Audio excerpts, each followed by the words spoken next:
Bicol University or BU, the premier university in the Bicol.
Bawat bituin yung nandirito, taglay mo ang galing na sigurado. Kahit saan man mapunta, galing mo ay ipapamalas. Tunay kay tatak, biyuenyo. Kahit subukin man ang panahon, sabay-sabay pa rin tayong aahon. Dahil kailanman hindi nawawala pagmamahal natin sa isa't isa. Biyuenyo, halina't sumabay sa tutuwin ng ating tagumpay. Puso'y nagniningning ng biyuenyo magaling. Ikaw at ako, biyuenyo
Sumasayaw ang langit, habang lupa'y umaawi. Hey, yeah, yeah, yeah, yeah, yeah, yeah. Sumasayaw ang langit, habang lupa'y umaawi.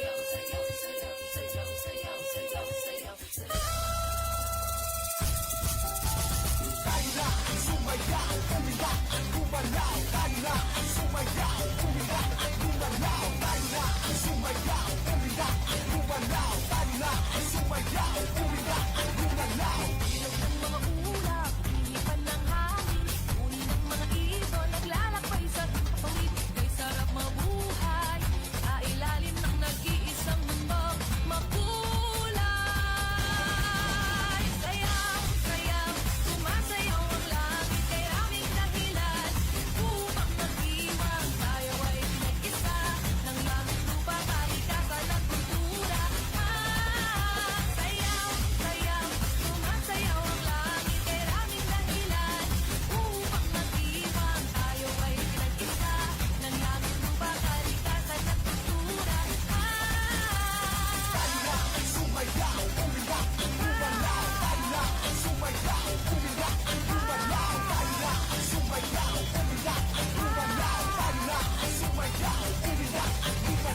Bawat biyuwen yung nandirito, taglay mo ang galing na sigurado.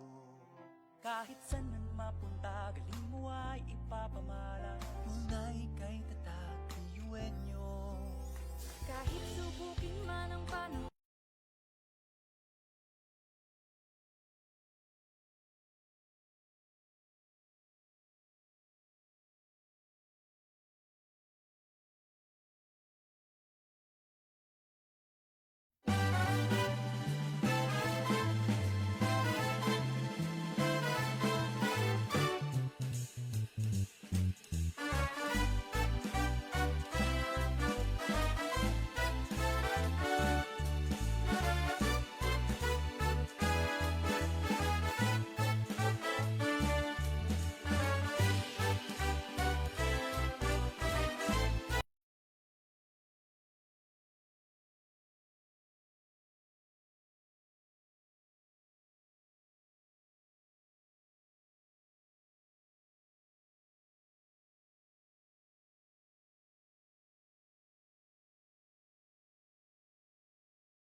Recording in progress.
Chris Mabalos.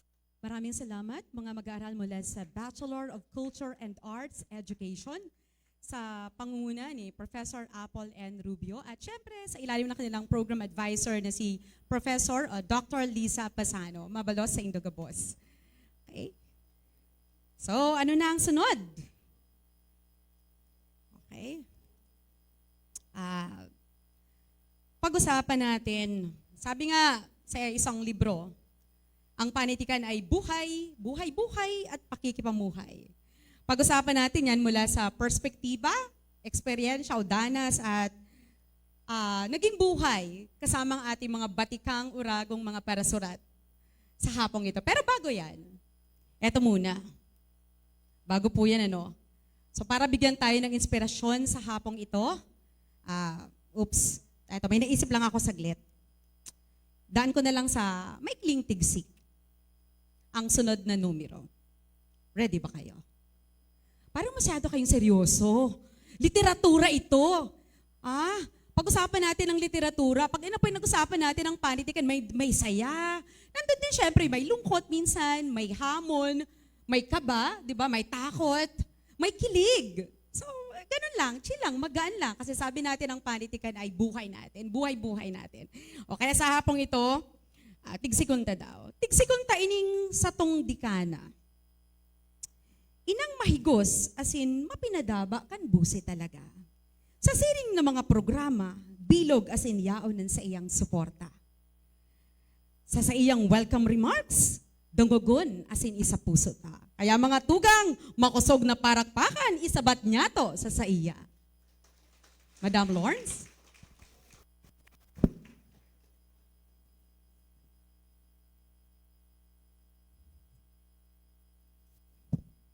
Maray na hapon po. Okay, good afternoon to all our guests. In our warm afternoon like this, I would like to warmly welcome all of you to this activity. An activity that will highlight the talents of our writers. An activity that will show our students samples, examples of their creation that can inspire our students. The College of Education is offering the Bachelor of Culture and Arts Education. So talagang maarte. And we are also offering BS Ed, major in Filipino and English, where literature is really part of the program.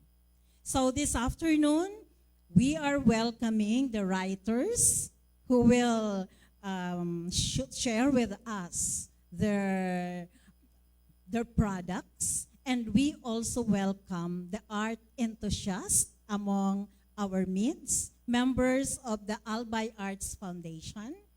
I would like also to welcome other enthusiasts from other educational institutions. We have here faculty members from Bicol College. Good afternoon for joining us here this afternoon. And also those who came back, who were products of the College of Education or maybe Bicol Teachers College back then. Thank you for coming back to share with us this joy of having the writers in our midst. I would like also to welcome the organizers and the members of the Albay Arts Foundation and the Naga City Arts and Culture Coalition. Thank you for joining with us in coming up with this activity. My commendation to the president of the Albay Arts Foundation, who is never tired in organizing activities like this, Professor Rafael Buemya. Thank you, sir, for organizing this. So this afternoon, together with our writers, our guests, I hope our students can join so that they will be able to witness this very laudable engagement with our artist. Longings and lures, landscapes and loves. Ang ganda ng title, ano? It's a celebration and conversation with our writers. Thank you to our writers And so everybody, to everyone, I hope you will have a productive afternoon. And I hope this is just the beginning. More should come. So that our students in the College of Education will be further inspired. And maybe someday, 10 years from now, 20 years from now, they will also showcase their own products. So thank you very much. Good afternoon and mabuhay sa inyong lahat. Diyos mabalos, Madam Lorna Minya, sa imong mainit talagang pagtanggap, pagpadagos, ano? Oh, so, ano pa? Ready na ba kayo para sa susunod na magiging ganap sa hapong ito? Pero bago yan, bistuhon ta po ang satuyang mga pag-iribas ang unya na hapon. So, batay po sa inyong registration, ano, sabi sa akin ni Sir Pop Buemia, ang presidente ng Albay Arts Foundation at ang aming masipag din na extension coordinator ng College of Education. Meron na tayong 125 participants na nakapag-register kahapon at kaninang hanggang 12 noon. At makikita po dito mula ito sa iba't ibang unit o colleges ng Bicol University, mula sa iba't ibang kapitbahay nating mga eskwelahan. So kanina na-mention na ng ating dekana ang mga participants natin mula sa Bicol College. Tayo po tayong lahat para mabigyan ng masigabong palakpakan at pagtanggap kasama ang kanilang mga minamahal na propesor, okay, at mga mag-aaral ng Bicol College. So meron din po tayo dito mula sa DepEd. May kasama po ba tayong mga DepEd teachers? Nakapag-rehistro sila dito mula sa SDO Albay at Legazpi City Division. Nandito po yung kanilang mga pangalan. Pero kung hindi man po sila, wala sila ngayon, baka nakaabang sila sa ating Zoom or FB Live. Okay? So, meron tayo mula sa... Okay. So, marami-rami. Siyempre, mula sa iba't ibang unit ng Bicol University. Meron tayong alumnus. Meron tayong mga freelance artist. Asan po ba yung ating mga freelance artist? Baka pwede po tayong tumayo. Bigyan po natin sila ng masigabong palakpakan. Kasama natin ang Sining Banwa. Ayan, isang samahan na nagtatampok ng iba't ibang produksyong pantanghalan dito mismo sa lungsod ng Legazpi. Mabalos po sa indong pag-atindir. So, ayan. So, karamihan po, may mga writers po tayong kasama. Meron tayong MAFLED students mula sa graduate school ng Bicol University. Pakitaas na lang ng kamay, sir. O, kasama natin. Ayan. At saka yung iba nasa FB Live. So, nasaan yung ating mga mag-aaral mula sa BUCE, Bachelor of Secondary Education, Major in Filipino, BSED Filipino. Nandyan ba kayo? Asan yung BSED English natin? Kaway-kaway, para at least ma-recognize naman po tayo. Siyempre kasama din natin ang Sagofil. Asan po ba kayo? Taas kamay. Okay. At siyempre kasama sa atin ang ating masigasig na isa sa mga Board of Trustee ng Bicolanang Manunulat. So mamaya ipakikilala natin sila isa't isa para may element of surprise. Sino ba sila? Sabi nga natin, nung isang araw kasi nag-viral yung isang post tungkol kay Bob Ong. Hindi kilala si Bob Ong ng ilang estudyante. Pero ako nakakahiya. Hindi kilala si Bob Ong, pero ang mas nakakahiya, kung Bicolano ka at hindi mo kilala ang ating mga Bicolanong parasurat. Diba? So tama lang na kung minsan ay balikan din natin at kilalanin ang ating mahuhusay na kumbaga, naging haligi ng ating literaturang Bicol noon. So kaya tayo meron sa ngayon. Kaya wag na nating patagalin. Makakasama natin, hindi naman siya boy abunda. Okay? Sabi niya kasi sa akin, G lang eh. Hindi siya boy abunda, pero hayaan niyo akong ipabisto ko siya sa Indo. Okay? Paborito ko sa iyang tula na antisipasyon. As in, ang pagpadangat, siring sa pagulay daanin na tong. Saro yan sa iyang sinurat na tula o rawit-dawit. Okay. Bago ko siya ipabisto, diit lang na linya sa tula niya na ang pagpadangat, sa Bicol Legazpi kaya, pagpadangat means pagpadaba. Ang pagpadangat asin pagulay ni natong. Ang pagpadangat ko palan sa imo, garuman lang pagulay ni natong. Masire, giitilon, bakong suba-suba, daing malulutong marhay, kung ipapasipara. Anatong pagdaing kininit na marhay, daing data sa pagsapa, makunat, tibaad habuan kan mga makakan. Diit sa na iyan, excerpt lang. Excerpt lang. Patana ko lang yan sa Indo. Kan sa iyang sinurat. Dahil sa hapong ito ay makakasama natin ang isang batikang Bicolanong parasurat na magiging moderator ng ating magaganap na iristoryahan. Kaya sit back and relax. Yung mga nakaantabi po dyan sa FB Live, baka pwede kayong maglapag ng inyong smiley o heart react or thumbs up kung ready na kayo. So, bistuhon ta ang satuyang magiging facilitator sa hapong ini. Si Isay Mananggad siya. Maliban sa siya, saro sa mga kumbaga, Board of Trustee kang Albay Arts Foundation. So, okay. He is the founder and editor of the Bicol Language Advocacy, Magbicol Kita. He is a writer, translator, designer, and an entrepreneur. His 2 books in the Bicol language, Poetry and Translation, both won the National Book Awards. He contributes as an editor and validator of DepEd's MTB MLE textbooks in Bicol, and in the literary programs of the Asia Foundation and RTI International. He does curation, research, and design works for Philippine museums. He is the co-founder of the creative content startup Creative Coconut PH, the education startup Alab Ideas, as well as the history-oriented organization Saysay Bicol. He is currently a board member of the Albay Arts Foundation. Mga tugang, mga kapwa ko Bicolano, mga kaibigan, bigyan natin ng masigabong palakpakan ng isang Bicolanong Uragon para surat sa tuya ini, Sir Dennis Victor Tino Nierva.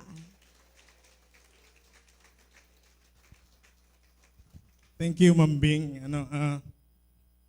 Day talaga nasasala si Sir Pop to invite Ma'am Bing to be our MC this afternoon.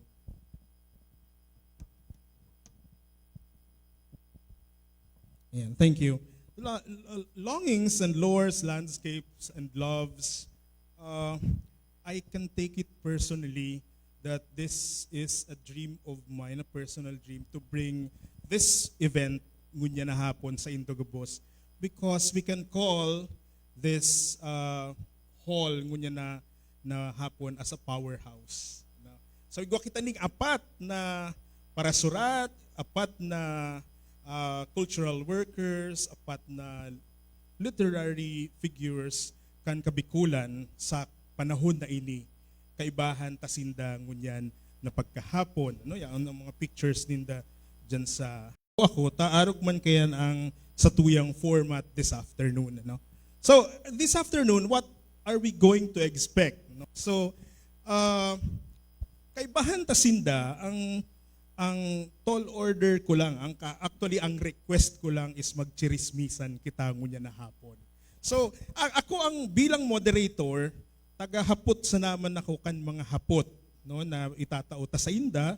Tapos, in event na igwa ka muning hapot, saray-sarayon sa nanindo ang sa indong hapot, from time to time, I will give you the floor so that you'll be able to ask our guest speakers this afternoon. It is very rare. The opportunity that we have this afternoon is quite rare na tiripunon tan apat na malalaad na kababaihan na parasurat kan kabikulan. Permitang sa mga pagtiripon kadaklan mga lalaki, even sa visual arts na mga problema ako as the president of the Naga City Arts and Culture Coalition. Garo niya ako pag nag-exhibit, pirming lalaki ang yaraon. Sabi ko mga babae, paano day man nga kami kaya nakakataram makukusog ang boses ninda. So, well, dahil lang ninda aram. Sige. So, ipapabisto ko sa indoan sa tuyang mga makakaibahan ko niya. This afternoon, we will listen, we will hear from them a lot of things, perspectives on literature, their writing processes, their specific genres, And most especially, how are we writing with Bicol as our backdrop? Ano kita nagsusurat na Bicolan sa tuyang backdrop? Salamat, Ma'am Bing, for reading the poem that I've written years ago. And it's so different when a woman reads that. Now, because I, as a male writer, I've always been wondering, pirmi akong, sabi ko mga friends kong babae, dahil mo nga pagtauan ng pagibuhon, babae ang boses, tabo ko man babae. So, I am always excited when a woman or members of the other genders would read my works, because that really gives a different, distinct flavor. Okay. And then it makes the reading a lot exciting. And this event promises to be a multidisciplinary, as the speakers will delve into the intersections of their writing with personal experiences, literary themes, and societal advocacies, and especially how they explore the challenges of the times that we have now. Okay. Sige, sa mga makakaibahan ta, kang pig-curate ko ining talk, ining show tango niyan, ining event ko niyan na hapon, dapat niya ako represented ang genres, no? At tanganing may madadangog kita ning essayist, may madadangog kitang poet, may madadangog kitang fictionist, and may madadangog kitang critic, you know? Ayan. So, masakito ni arrange sinda kung anong order ang susundan ta. Yan saro. Now, I also designed the pub mats for this. Sabi ko, paano ko doon niya ako ni, the safest is to arrange them alphabetically. No? Ayan. Sige. Our first speaker breaks the culinary norms with her book, Recado, as in Recuerdo. I think for now, the only memoir cookbook in the Bicol languages. Bukusan na ding usa the language, but languages, kasang agko pa rin kunada. Isa-isa niya maka-iintindi sa rin kunada. Anyone? Anyone who speaks Rinconada here? Okay, sige. So as an organic farm and food security advocate, she infuses native ingredients into creative dishes with expertise in evaluation, organization, development, and governance. So, mind you, she's not only a writer, she's not only a cook, nakaduma na siya sa Niue. If you don't know where Niue is, i-google na lang nindo at yan. Sarong salit-salit na island yan sa Tahokang Pacific. No? She intertwines literature and tradition in her cookbook, Safeguarding Bicol's Cultural Legacy. So igwa kami mga project ni Manay Lenny Felix, Maria Lenny Felix.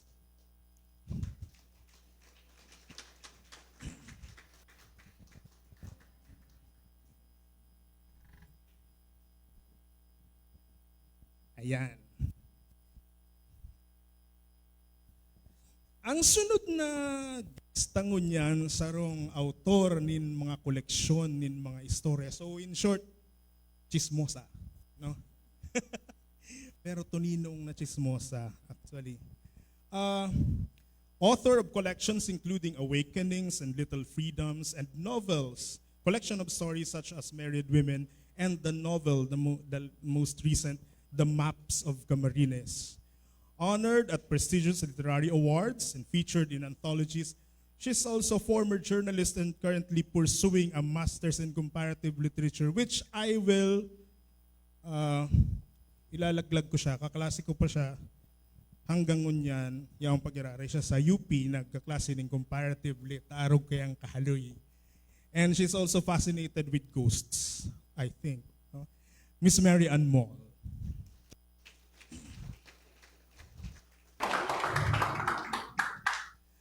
The next guest is, ang sabi kang Chat GPT, no? Shines in Philippine literature. No? yan ang pagkakasurat kang Chat GPT. Shines in Philippine literature, honored with awards like the National Book Award for Fiction for her anthology of Bicol fiction, and the Gawad Francisco Balagtas. She was a Fulbright Fellow and veteran literature educator, She now leads Sumaro sa Salog o Sulog Incorporated, merging literary and social advocacy. So later, we will witness something which was actually siyang may kasalan. Actually, sa mga advocacies mi sa environment in Naga, pirming siyang may kasalan. Ano? So she would, kukuliton niya kami ng kukuliton, makreate siya ng dakol na GC. Di ba? So, recently, ang De La Salle University Publishing House has released her critical anthology of critical essays entitled Pagmangno, Nation, Women, Ecology. And then, ladies and gentlemen, pinakaharani sa Legazpi.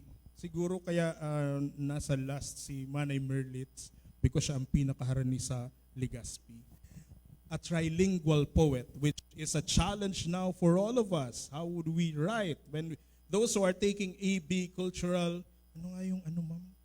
B, Bachelor of Arts, Culture and Arts Education, my God, meron silang ganun.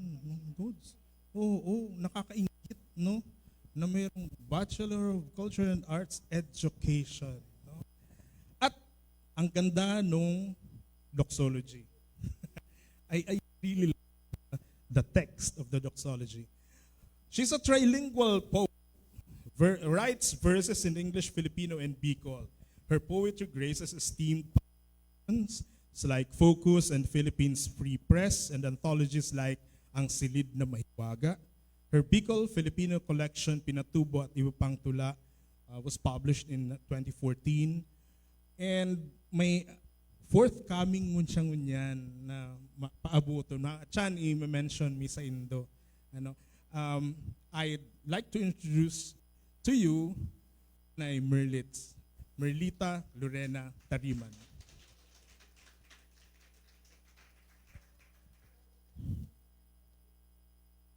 Sabi ni Manay Merlitz, masusupgunda siya. Kaya dyan siya sa tahaw. No?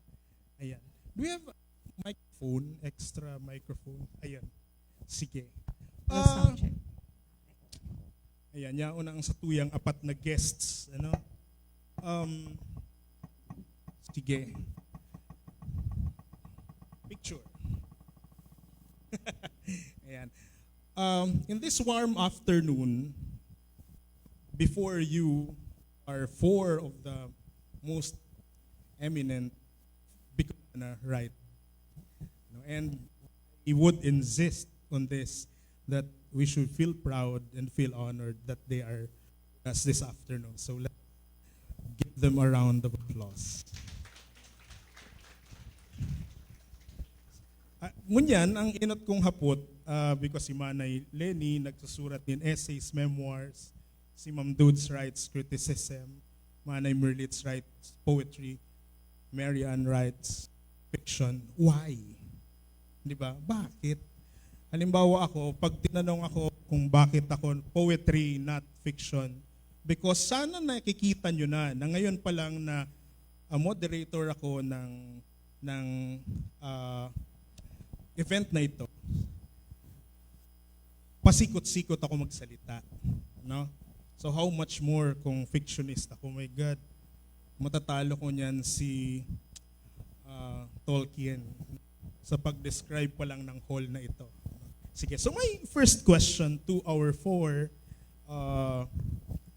guests, esteemed writers this afternoon, bakit this particular genre? No? Why? No? Sabi ng isang batang manunulat kay Rainer Maria Rilke before, di ba? Sabi niya, magsusulat ba ako ng tula? No?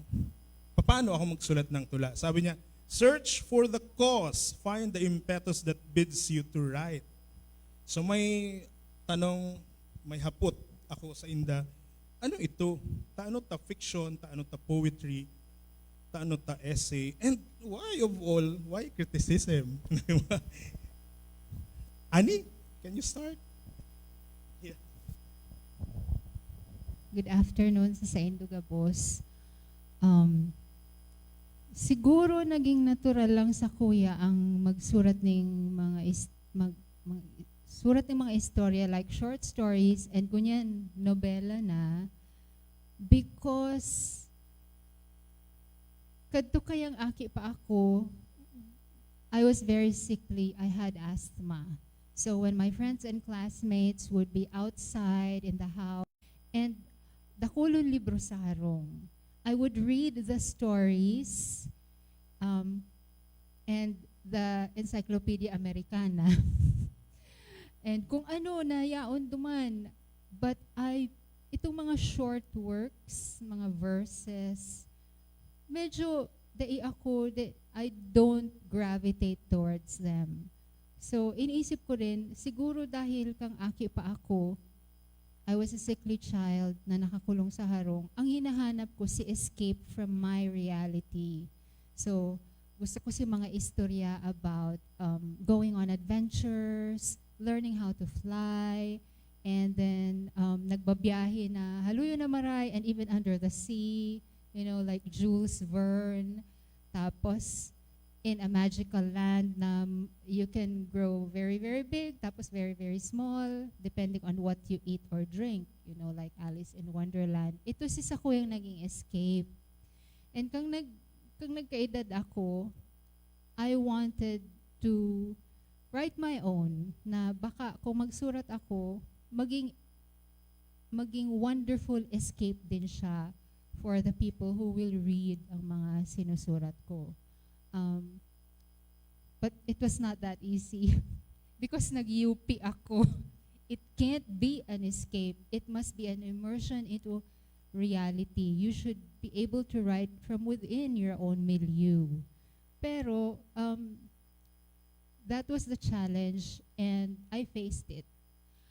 I decided to face the challenge and write stories that still talk about social issues but on the level of affect.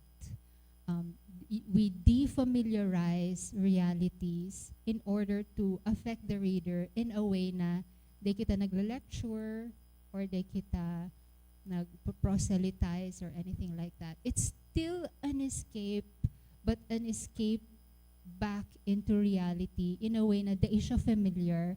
So you will look at things in a different way and hopefully in a sharper way. So, it started in childhood, pero imam palan siya, I cannot write for children after all. So this is why I ended up writing stories and not in any other genre. Ayan. You mentioned the milieus, no? I have a follow-up question on that, but I'll do it to you later. Opposite of fiction, what Manny Merlitz, why poetry? The main reason probably for going to poetry that you write only a few lines and you have a title. Yes. Diba? Sa trabaho ning medyo ugakon ito. But may story ba na ko sa Endo? Kanaki pa kami. Ang sulamenting babasahon mi sa harong, pag Lunes, Bulaklak. Pag Webes, Liwayway. Duman siguro na form yung may grammatically correct Filipino. Mas kami. Ngunyan, kasi once a week lang yan mo mababasa. So ang pigigibok ko, kung pag marang magasin ka ito, ang mother ko hali sa Banwa, nasa baryo kami ka ito, irunutan kami na makakuha ka magasin. Ang inot na makakuha ka yan, babasahon niya muna from cover to cover bago niya butasan. So, kung sutugan ko, nainutan ko, mahalat siya. Kung abutan ako kay Banggi, mag-aldaw na yan, mahalat siya. Ganyan, pagtapos sa pag-aakon niya, basa ko na gabos.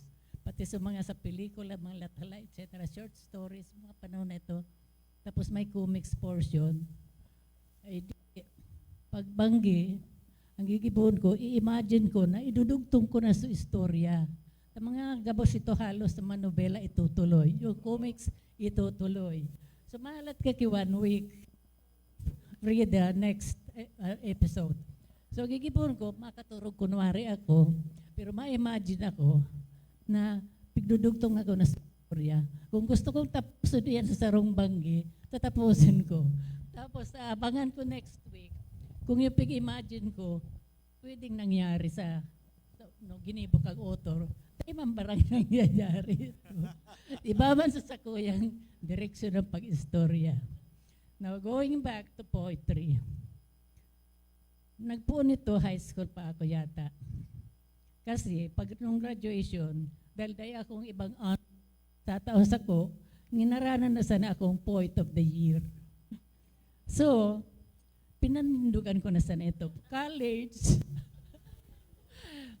nagpuon na sa pagsurat-surat mo sa poetry.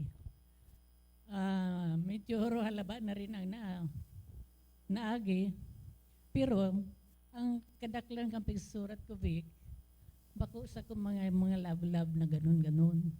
Kasi, nahiling ko, kay puwan taman ipambisto yung sa tuyang lugar, Suruna, na Bicol.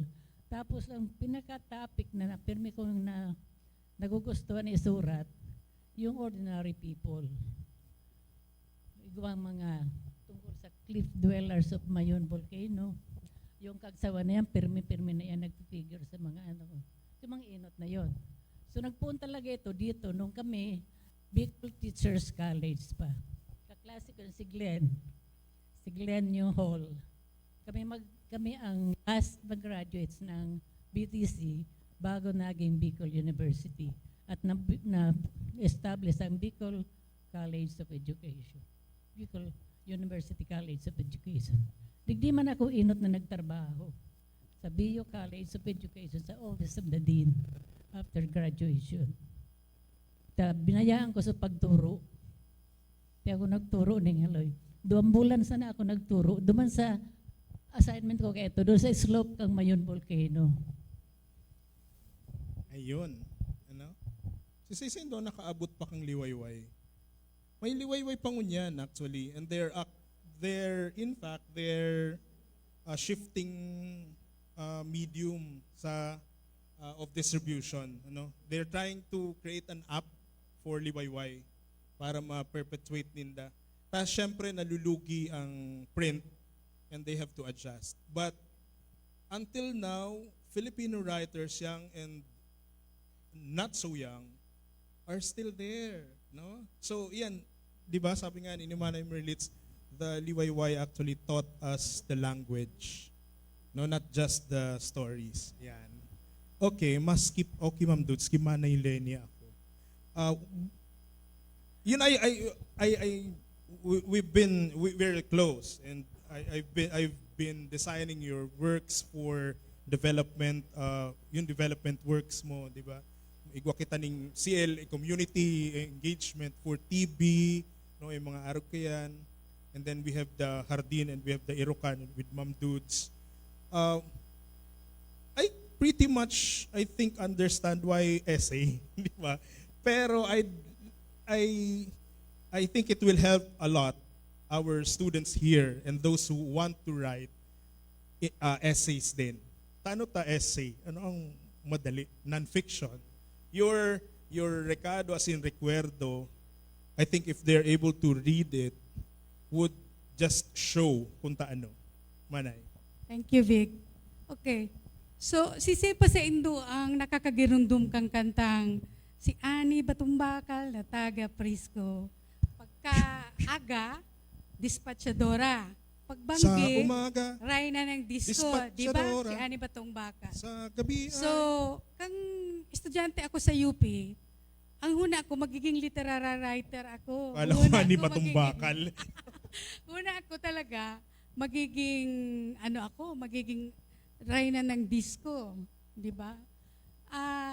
Pero pagkatapos sa UP, naging technical writer ako. So I write grant proposals for international organizations, for countries on HIV, on TB, on malaria. I write, as Vic said, I've been writing books for international organizations on community engagement and community-led monitoring. So that is my being a dispatchadora.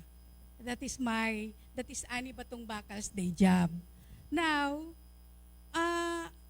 I've always thought that I could be a good essayist because matibay man ang imagination ko, and I'm also creative. You know, when you're writing technical stuff, may limitation yan. You can't be so personal. Miski pa piglalaganan mo yan, creativity nga ning day boring, but still there is limitation. So essay for me is a way of life. That is my night job. Yeah? That is my ani batong bakal ray na ng disco sa gabi.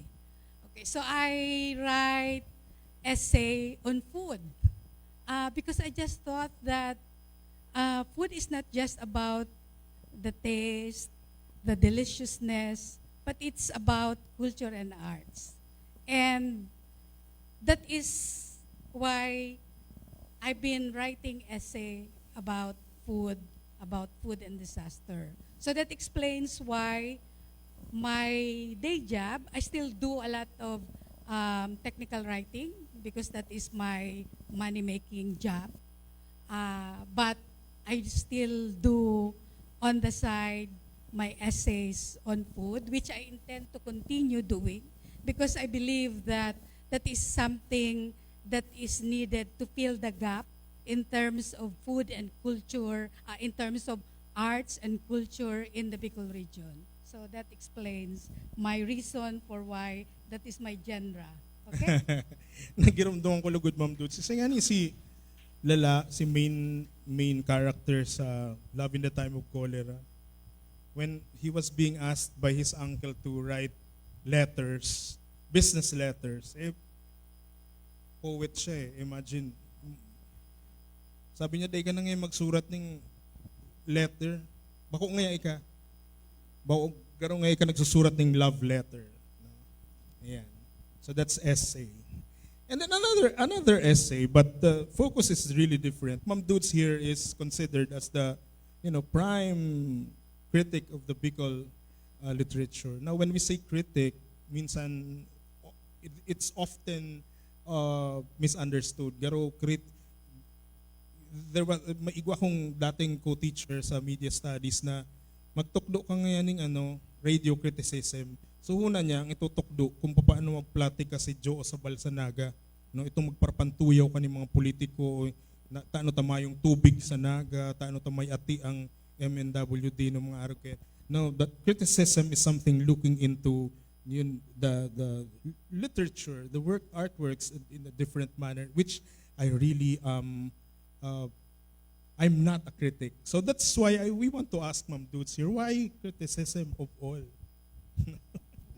Okay, a type of criticism is really maybe encouragement rather than putting down.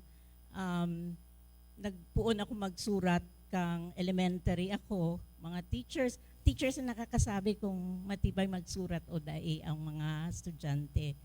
So na-encourage ako kato, ang sinusurat ko kato as a grade 6 or grade 7 student, mga reviews, and then in high school also features.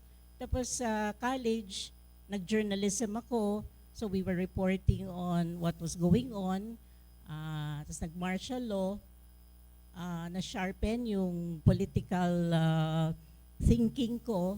Tapos nag-adal pa ako ng graduate school and nag-PhD ako. Diyan na napag-adalan ko na yung mga literary theories on feminism, on post-colonialism, and so on. So yan, nagkaigwa akong mga tools, mga gamit para ma-organize o malaaganing framework si mga naiisip ko. Pero digdi sa Bicol, ini ang context. Digdi sa Bicol, nagpupuon pa sana o dikit pa sana ang nagsusururat. Ano i-compare ko sinda halimbawa sa nagsusurat sa Filipino o sa Ingles o mga foreigners, no? So sa context, magagayon man ang mga pagsururat ninda. But I would choose also, kung dai ko siya gusto, kung dai ko type o sabihin ta na, nakasurat ninda, dai ko masurat. Kung gusto ko siya, yan. Masurat ako, dai man itong pagmawabi, mayo man perfect, ano? As much as possible, rise, o si Magayo sa mga pigsurat ninda. And this is a way also of encouraging my students, my friends, and writers I don't even know to continue publishing for the sake of a vibrant Bicol literary scene. I felt like Bicol is so underrated. Ano tada ibistadong maray na matitibay ang mga parasurat digdi. Dahil nabibisto sa national scene. So, may gap dyan. I will try to fill the gap. I tried to fill the gap by introducing them to their own people, to speak themselves. So that's why I do criticism. Ayan, ano? Anyone interested in criticism here? I think you're studying Bachelor in Culture and Arts Education. So practically umaalingasaw yung critical na dimension, di ba? Kasi yun yung pinag-aaralan mo. No? Sige, as you may know, Ma'am Dudes here put together a publication that gathered together writings by 20th century Bicol women writers. No, some more than 20 years ago. I think si Ma'am Dudes ang sunod kulugod na puton. Ano? So 21 years or more than 20 years after the publication of your Hagkus, no? Yung title of that publication is Hagkus. You know, anong tawag nga niyan? Yung that the malls are no longer landed. When the Comprehensive Agrarian Reform Program was implemented in the late 1960s, late 1970s, may mga landed families that found a way to circumvent the effects of that law. They were able to do their legal ninja moves, so they were able to hold on to the ownership of their land. Ang mga mall daiman arog kaayan, they just complied with the law.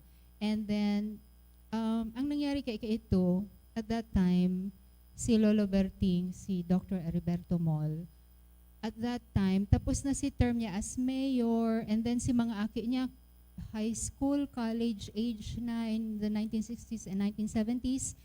And syempre nagpaklase sa ama ako sa mga tugaw niya is the hacienda. Patapos na silang pagkralase and they were all college educated. So when the CARP was implemented, my grandfather had no more obligations. He didn't need any money, and then all of his children, they left the hacienda and they went on to have their own careers. No one depended on the hacienda after that. So, that's why siguro mayong nag-aakusar sa kuya na isa kang impostor. Dahil man talaga. No, I'm not. Mayo ng hacienda. We don't have that anymore. Pero thank you for bringing up that subject position because I think it places me in a peculiar position because we were once that, but we no longer are by choice. So, igwang kadikit na ascendancy, I don't know if it's moral ascendancy, pero siguro legal ascendancy because we did not break any laws. Pero that's where I'm writing from. That's why I have the confidence to critique the system of land ownership in the Philippines, especially in Camarines. So that's why I'm so confident. And that's why that is a very strong voice that you can see in the maps of Camarines. Yeah, I owned it. And my ancestors, the ones who are still alive, they cannot scold me. Like, ang iba nagbasa man. Si iba dai. ano sabi ninda? Si Tita Charita. May tita ba kayo na ganyan? Wala. Kept asking me, si Sengaya si ano? Si Sengaya si ano? Sabi ko, sa iba kayo, sa totoo lang, pigsurubli ko man sa na mga pangaran. Like, the Inez in the novel is the 14-year-old girl na tomboyish. Pero the Inez in real life is the complete opposite of Inez in the novel. So clearly, sinubli ko lang si pangaran niya, pero bako man siya to. Pero sa ibang characters duman, garo siya fictionalized combination cognate of other people na because kinombine ko na, I cannot identify anymore who is who. So sa hapot, nasisay mo ito, hanggang duman malang na level sinda naghahapot. And I can answer them honestly, it's no one in particular because it's a critique of a system, not of individual people. Ayun, are we learning? No? Parang, why are we talking about agrarian reform program here, no? Dapat literature, dapat panitikan, dapat kultura. No, ayan. But we've been talking about Annie's novel, The Maps of Camarines. I think to give us a more concrete experience of this, merong estudyante from the BU College of Arts and Letters, si Dylan Tanji, who's reading to us an excerpt, the very first part of The Maps of Camarines. Dylan.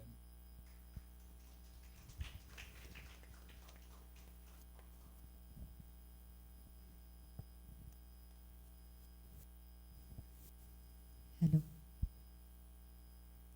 An excerpt from Mary Ann Moll's The Map of Camarines. Chapter 1, The Children. Assumpta Arguelles was born at 5 minutes past midnight, one day after the Feast of the Assumption in the year 1949. Her mother, Margarita del Nuncio, was already past her 40s and had given birth to 6 other children prior. One of the children died when he was 7 after contracting complications from polio. After Assumpta was born, Margarita swore to her husband, Jacobo Arguelles, that this daughter would be the last, and that she would no longer allow her husband to sleep in her bedroom from then on. Jacobo, a man who had been raised by a family of Arguelles matriarchs who used the centuries to perfect the art of pushing their men around, simply nodded in agreement. Jacobo was a quiet man, set in his ways, but his ways were not his own. As the seasons of planting and harvesting in the vast Arguelles lands dictated the progress of his days, so did his wife dictate the time of his waking, eating, and sleeping. When she prohibited him from sleeping in her bedroom, he did not tell her that he preferred to sleep alone in his own bedroom and that he never really liked sleeping in her bedroom when he was required to. He had actually always preferred, since the beginning of their marriage, to lull himself to sleep in his own bed while reading novels, rather than allow himself to be lulled to sleep by his wife in bed, complaining about the latest antics of the servants. As is the habit of couples who have been sharing years of life and death and darkness together, they kept secrets from each other. They had to do this just to be able to stand each other's presence in the same house and keep the union alive. With Margarita's verdict, Jacobo was thankful to have to keep one less secret from his wife. He became even quieter. Assumpta grew up as her father's favorite and was given the run of the entire house. This included Jacobo's vast library of the classics, manuscripts, and monographs of geography, politics, and theology. The library also held a vast range of huge, very old maps kept in a tall and wide chest with drawers so shallow that only up to 7 maps could lie perfectly flat inside each one. No map was ever the same, and some of the lines and writings on the older maps had already faded through time, the edges of the paper crumbling through Assumpta's small, pudgy fingers. In the imaginings of her 7-year-old mind, these were the worlds that existed before she did, and their maps have faded because the worlds have already disappeared from reality. Those maps that could still be read are worlds that still exist, where people still live, and have not yet dissipated into thin air. She mentioned this idea once to Paz, her older sister, then 9 years old, who called her crazy. Assumpta was closest to Paz because they shared the same bedroom and the same nanny and the same tutor. And on the same night that she told this idea to Paz, there was a thunderstorm. Paz, Azumta whispered loudly through the strong winds whistling through the cracks in the windows and the joints of the house. What? Paz murmured through her blankets, her nose and mouth covered, her dark eyes half shut, looking at Assumpta. I think I know how to find out which world is going to disappear next.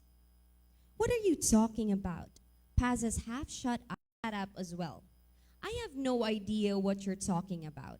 Mrs. Palacio said that there's only one Earth. Are we going to disappear? No, there's not just us. There are other worlds, Assumpta said, gesticulating with her hands and arms. We can't see them because many of them have already disappeared.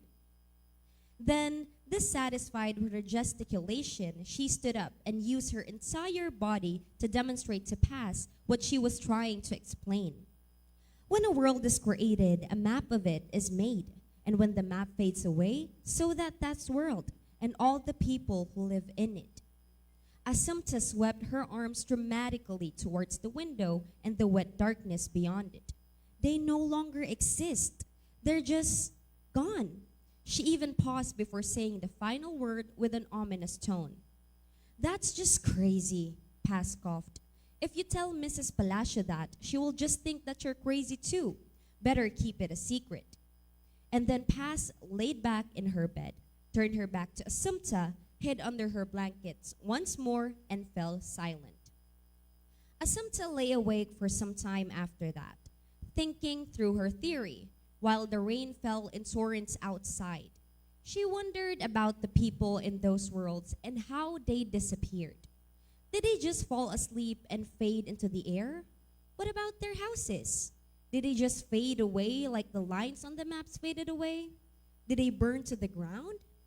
Did the trees sink into the deep soil of the forests? She wondered about these other worlds, which, by all the capabilities of her faculties, were real for a time, until she grew up and discovered that things were not that simple. She fell asleep shortly before dawn once the rain had died down, exhausted by all the worlds that her mind had wandered to. She rose joyfully to sunshine and anticipation of a hearty, warm breakfast. Of course, Paz forgot about the entire conversation the very next morning, and Assumpta never told anyone else about her idea about the maps ever again. And that was how, at 7 years old, at the birth of her very first secret, Assumpta was inducted into the Arguelles' long-standing family tenet that secrets were necessary for life and for the world to go on as destined. And just like all the other 7-year-old girls who believe they have uncovered a profound secret, Assumpta secretly persevered in her exploration of the maps and the other papers in Jacobo's library. She was just learning how to read long words, and strange-looking handwriting was barely decipherable to her. Nevertheless, she still persisted in studying the maps, noticing the dates, those at least she could make out, and the differences in the territorial lines, the shifts, the seams in between certain land masses. She could not read all of them yet because the old style of the print writing ended in upstrokes that she was not accustomed to. However, she took notice of the names of the places that she could read and perceived several changes in the names. She was, of course, too young to understand the strategic implications of these, nor could she read the names of the owners, written in ancient cursive, on some maps that would have shed light on everything she found mysterious about the entire matter. She had a secret, and she was free to pursue it. So she did, but told no one else, not even Paz this time. 7-year-old Assumpta ponderously put her secret in the safest place possible, in her heart. She swore to herself that she would make it her mission in life to make sense of it someday, while continuing to roam the rooms and halls of the great house and study the stories that the lines on the maps seemed to tell her.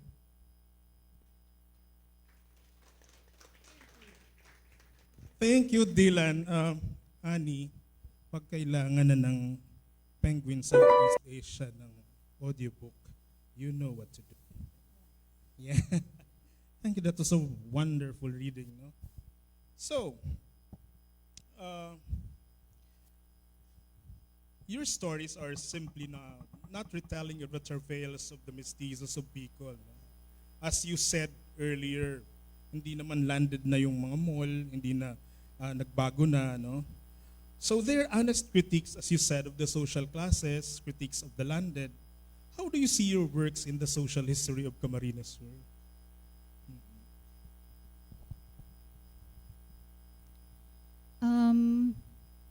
Siguro because of, I'm speaking from the point of view of having written the maps of Camarines. The problem kay, ang setting kay ikang nobela is the late 1950s. But the problem persists even today. So we haven't solved that problem. In the history siguro of Camarines Sur, perhaps I will be that one very persistent na makulito na maray na nagpaparasabi, you have to look into this system because, for example, the town of Tigaon is one of the poorest towns in Camarines Sur. Why? Because of the unequal distribution of wealth, because of the unequal distribution of resources. Sapat man ang land area, sapat man ang mga unahan duman, pero some families are not given even enough to subsist on because of the unequal distribution. Really solved. The situation has changed, pero masyado na nakinabang ang mga tao na nasa loob ng sistema. If ever, my novel will not solve the problem, will not abolish that system. Ang pagsulat ko kaya sa English, actually no. Kasi I can reach a wider audience when writing in English. And ito kayang, for a while there was a debate na why are we using the language of the colonizer? Haloy na yan na debunk ni Dr. Hemino Abad. We have already co-opted English to be our own. Parang it's like our way of turning the tables on our colonizer. You taught us your language in order to control us. Now you're no longer here. We're using your language you gave us to call you out.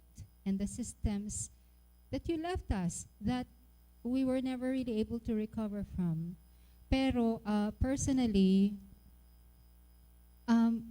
sa totoo lang, I have to admit, maluyahon talaga ako mag-Bicol, maluyahon ako mag-Tagalog. Miski sa I try to read novels written in Tagalog. Mabagalon akong maray, pero gusto ko talaga. That's because I was raised to speak English. Hold over pa yan kang hasyenda live kang sa kuyang ama. Tapos ang sa kuyang ina, Garchitorena pa. So, saro man na produkto kan mga pamilyang arog ka ayan. Hold over ayan. And then, yung mga books na yaon sa harong, kapos mga English ito, I don't remember any. Nagbabasa akong comics ka ito. Pero, dyan lang. Tapos, pag may nag-arkilang Betamax ka ito na Tagalog, para duman sa mga kasambahay, may nakikidalan man ako. That's how I learned different languages, or specifically Tagalog. Pero, sa harong, I was taught to speak English from a very young age. At first, I thought it was parang a weakness. Pero yun na nga, isn't it a way to reach more readers? And di ba pag writer ka, ang goal ta is to be read by as many people as possible. I will not be dependent on people translating my work into English. I can do that myself and reach a worldwide audience. Ang problema ko na ngunyan, how to translate back to the local languages. And I'm glad na ang translation work, translated works ngunyan, namamayagpag na talaga sila. So, the door is always open. Pero itong, to answer your question about English, it was never really a problem because my vision has always been going outwards when it comes to my writing. I think also regarding language, just like you about just being honest, di ba?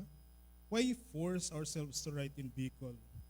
If we, parang ako, I personally don't write in Filipino, in Tagalog. Yeah, kaya ko, pero yung pampanitikan, kasi pagkausap nyo ako in Tagalog, sasabihin nyo, bakit parang yung dila mo Pilipit? So my way of writing Filipino is to Pilipit. I live in Manila now, and sometimes ang mga kausap ko mga Tagalog, minsan sinasabi nila, Vic, nagbibicol ka. I don't know, because I'm thinking in Bicol, di ba? So the heart, I think, and soul of it is just being honest. Yung language na nasa isip ko ay Bicol, but I'm in Manila. So, but I have to live with it. I have to, di ba? Kailangan kong itawid, no? Itawid yung wika. Ayan. So kung mapapansin nyo, nagtumatawid ako from one of our guests to another. Sometimes yung mga questions ay hindi related, tulad ngayon, no? So Manay Lenny, you're a well-traveled individual. You're a well-traveled person, no? You have a lot of development works from here and there. Sometimes pag mga chismisan nating mga dalawang oras, pinapag-uusapan natin mga 5 hanggang 6 na bansa.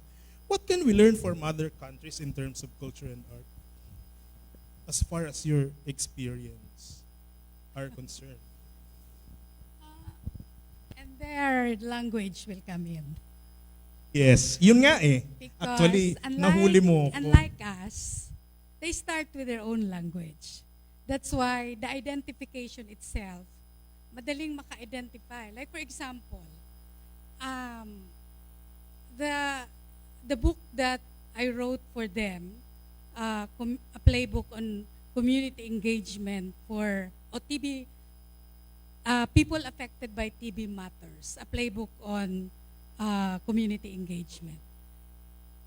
It was written in English, and Vic was the designer of that. I was the author. But it is now translated in Mongolian, in Nepali, in Hindi, in Khmer, in it's already like in 5 languages. So why are they translating it in their own language? It's because they can better identify in their own language. Okay? So not saying that we can't identify with English. I'm not disagreeing with whatever we are comfortable. So Vic is asking, so that's my first take. Language is very important in terms of learning about arts and culture.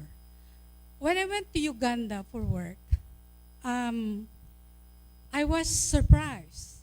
The Uganda National Museum has a room for Idi Amin. And I was so angry. What the hell? Why is it that this museum has Idi Amin, who butchered a lot of Ugandans and other people? And so they explained to me, kailangan, kaipuhan, igwa dyaning Idi Amin so that people will know. They will remember what he did. And that people, especially the new generation, will know who Idi Amin is in terms of the country. So it's part of the museum. There are paintings about him, there are works about him, not to glorify Idi Amin, but rather to help people talk about their country, their culture. That's one learning. In Bhutan, their National Museum used to be the fortress, used to be the watchtower for the Zong capital in Paro. Dati siyang arog-kaiyan. Dating, kumbaga yaon dyan si mga soldados, pigbabantayan ninda ang mga Tibetans, nganing dai atakihon ang mga Bhutanese. Now it is a national museum with all, and it's a young museum actually. It's only been established in 1968. So they converted that into a museum which is now a center for arts and culture identification of the people of Bhutanese. So what I'm learning in many countries that I've been visiting is that a jail, for example, a provincial jail, converting it into a museum is not an issue at all. It's not a problem because it is a structure with a history, with a legacy, and that you can convert that into a museum, right? So what about food? The first thing that I look for, there are 5 things that I look for in a country. First, I go to the local market, not only to shop, but also to know what are the products, how are they packaging. So that's why I'm always disappointed with the way we have our trade fair, the way we package our goods. And the second is the conversation in the market. And then that they do not speak your English language, they do not speak but you can understand, you can buy. And you can also make tawad. And the Filipinos are very popular for being paratawad. Okay? The second that it's a must. I should go to the museum so that I can learn. I should go to the botanical garden. I should go to the national parks. I should look at the governance structure. So these are what my learnings are. And in terms of arts and culture, I am in Bhutan, for example. I am sad and happy at the same time that all the trees are registered.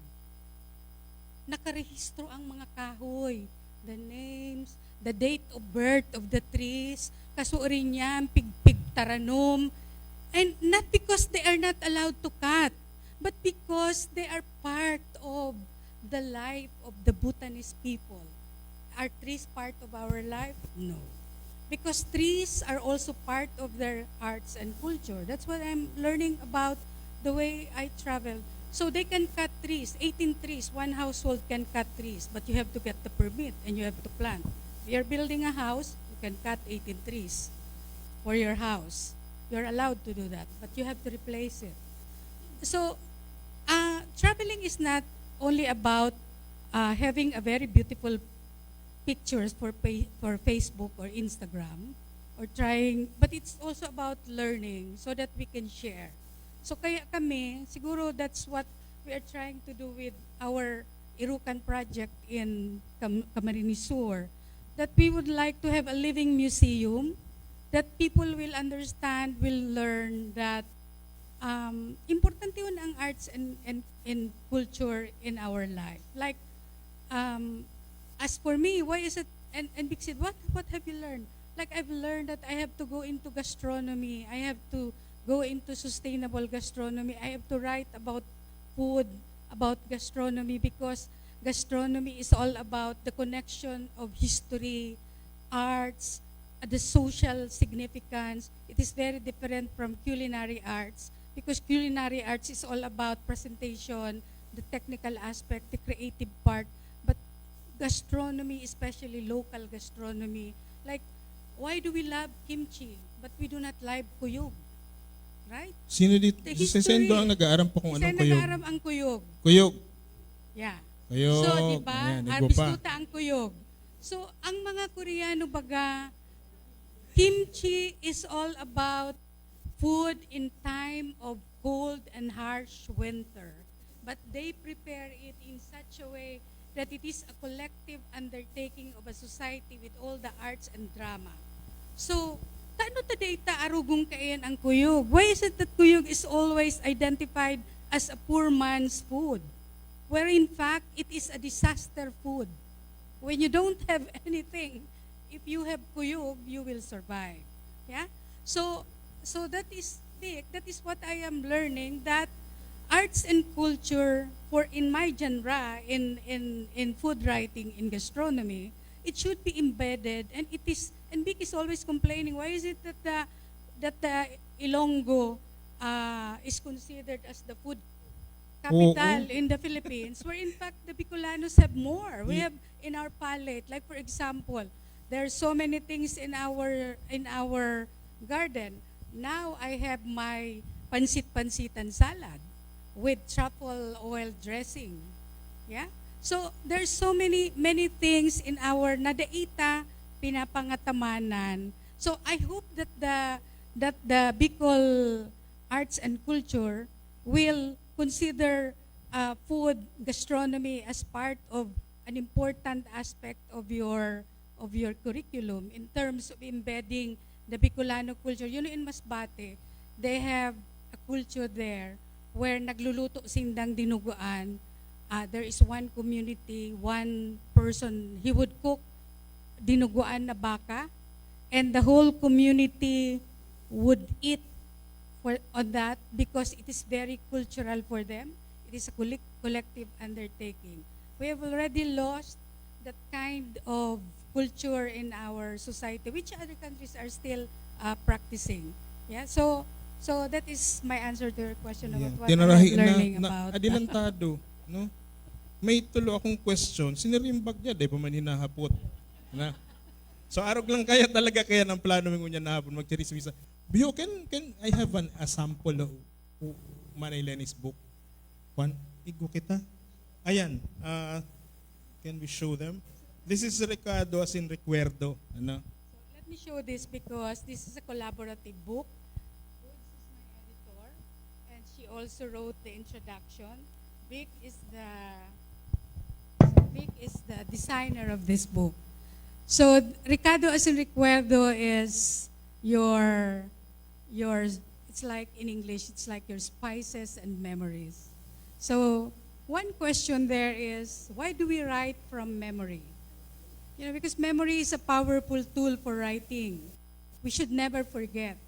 Even as Marian is saying a while ago about the issues about the system, the issue about the landlord, inequitable distribution, we should always go back to our memory about why these things are happening. So, Picado as in Recuerdo is about memory. This is dedicated to my mother. This is all about her cooking. But this is not a recipe book per se. This is a story book about typhoon food. So what are the typhoon food that we have? Like, why is it that even if there is typhoon, we do not waste food? Like, during typhoon, we gather, we forage the bananas that fell on the ground para magkaigok kitang ano na po pinakro. Kukuruanon ta bago pa man magyug bagbagyo, gurunoon ta na si mga puso kan batag. Oh, I remember Merlinda Bubis, her banana heart summer. Tanganing igwa kitang rulutuon ta kun haloy baga ang baha, igwa kitang nakatagong mga kakanon. So, but this book is not only about the recipes about how to cook the ginutaan na pusong batag. These are very simple. These are very simple recipes which any one of you can cook. Nothing spectacular. But the point here is this tries to reach out to young people, to children who have already forgotten how delicious home-cooked food is. Na mas masiram ang luto ni nanay kaysa kang luto sa Jollibee. Bakong iyo. Mas masiram ang pansit ni nanay kaysa kang mga spaghetting dakulon hotdog sa ibabaw. Iyo. So I'm not, once in a while I also eat that. Iyo. Pero the point there is, have you ever asked your children, your grandchildren, kung ano man ang pinakapaborito nindang pigluto kang sa indang ina, kang sa indang ama, kang sa indang mga tugang? And sometimes they don't even have memories anymore about home-cooked food because they're so used already to fast food. But the home-cooked food is closely related to sustainable gastronomy. And sustainable gastronomy is also about fighting the system. It is also about trying to help the farmers, which is related to your issue about system, landlord. It is about helping the local fisher folks, the local farmers, so that we buy our products from them, right? So So yung my writing of food and gastronomy is about addressing the issue of food insecurity. It is about trying to march our young people to food security. So that is why I'm writing about food. That's why I'm trying to look for the old recipes which our grandmothers used to cook, which they would just forage in the garden, they would plant and they would cook. So that is my genre, and that this is the reason. This is not just a book about recipes, but it is also a dedication to my mother, who I think is the all of us have, our mothers are great, but I think my mother is the greatest for me because she let me remember. She only finished elementary education. She did not write any recipes, so I had to rely on the memory of my siblings, the memory of my cousins, the memory of my nieces. So Dick's first question, why is memory important? Because memory is a powerful tool for any writer. We have to go back to our memory. Okay? Sinimbag na gabos. Ang hinapot ko, subago, you are well-traveled because of your development work. That's actually question number 6. Oh. Tapos nagkapot sa naman ako, sinimbag 1, 2, 3, 4, 5. But I think there's something that we actually miss. We've been talking about Ricardo as in recuerdo. Let's listen to its content, no? Some of its content. Let's welcome Charles Sidney Banyes Buse, student. Babasahon sa tuya an excerpt kan Ricardo as in recuerdo.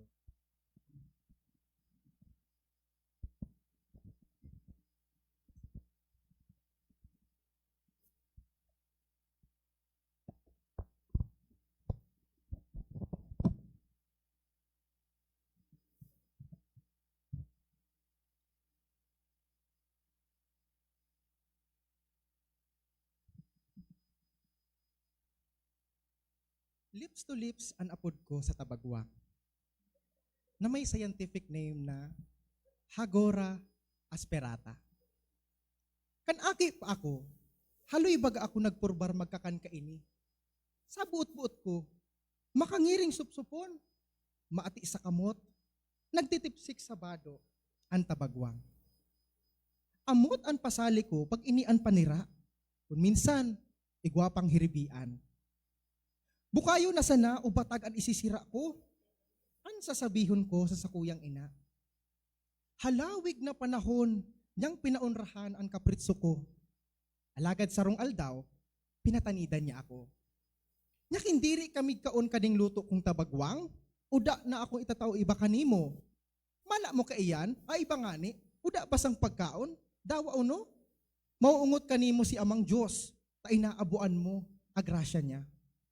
Sa nervyos ko na magutom, asin maldisyonon kan Diyos, sinupsup ko ang sarong Tabagwang. Masirang palan. Sa pag-agi kan panahon, nanudan ko ang tamang teknik sa pagsupsup nin Tabagwang. Siring ng God sa pagkanood ko kung paanoan French kiss, Eskimo kiss, icy kiss, asin iba pa. Bahala naman kamong maghuna-huna kung ano pa man ang ibang nanudan ko. Garo ka man sana nakikihadukan pag nagkakakan ka nin Tabagwang. Mas kinapapaso-paso sa init ang dila, masiram supsupon ang nguso kan Tabagwang. Masiram supsupon ang nguso kan Tabagwang.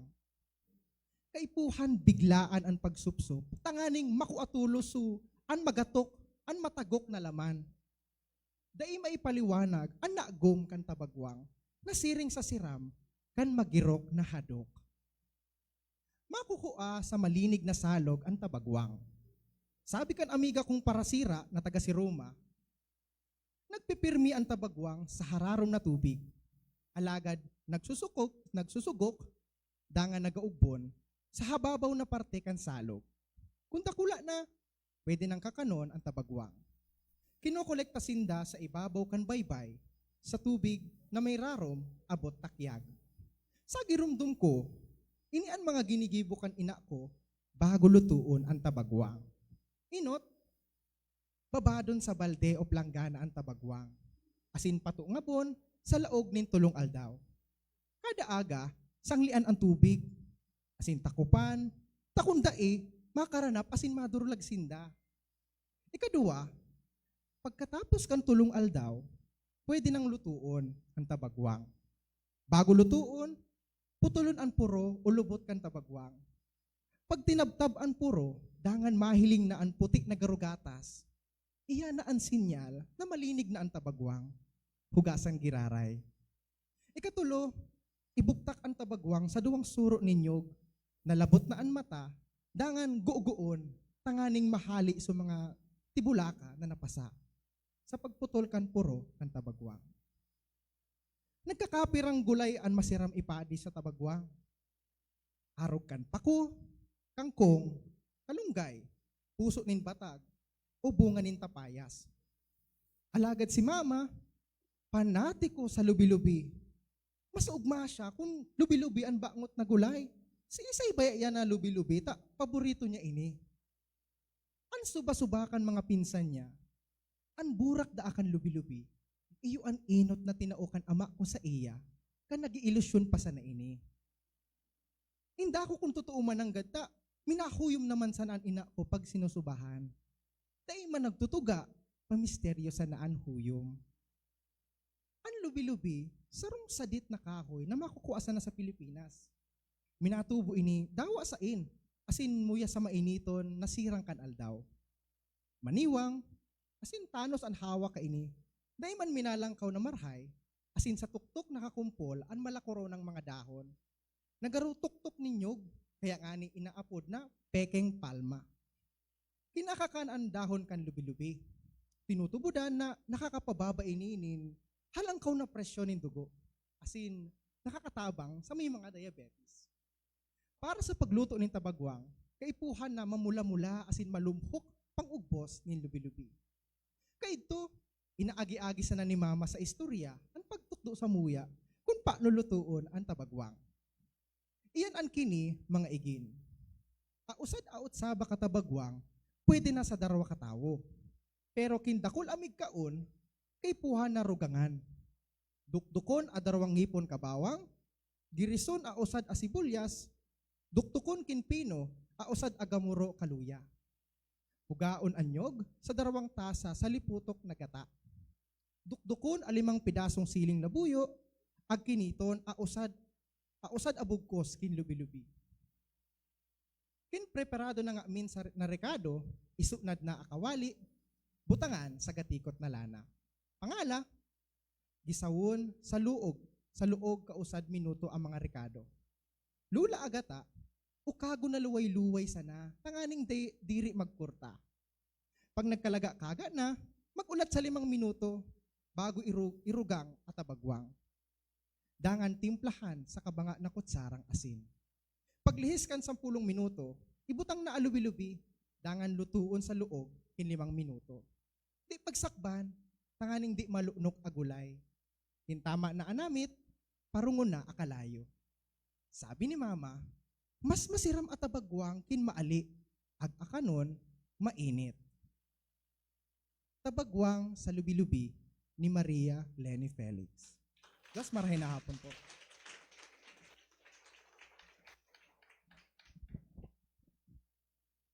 Grabe, ano?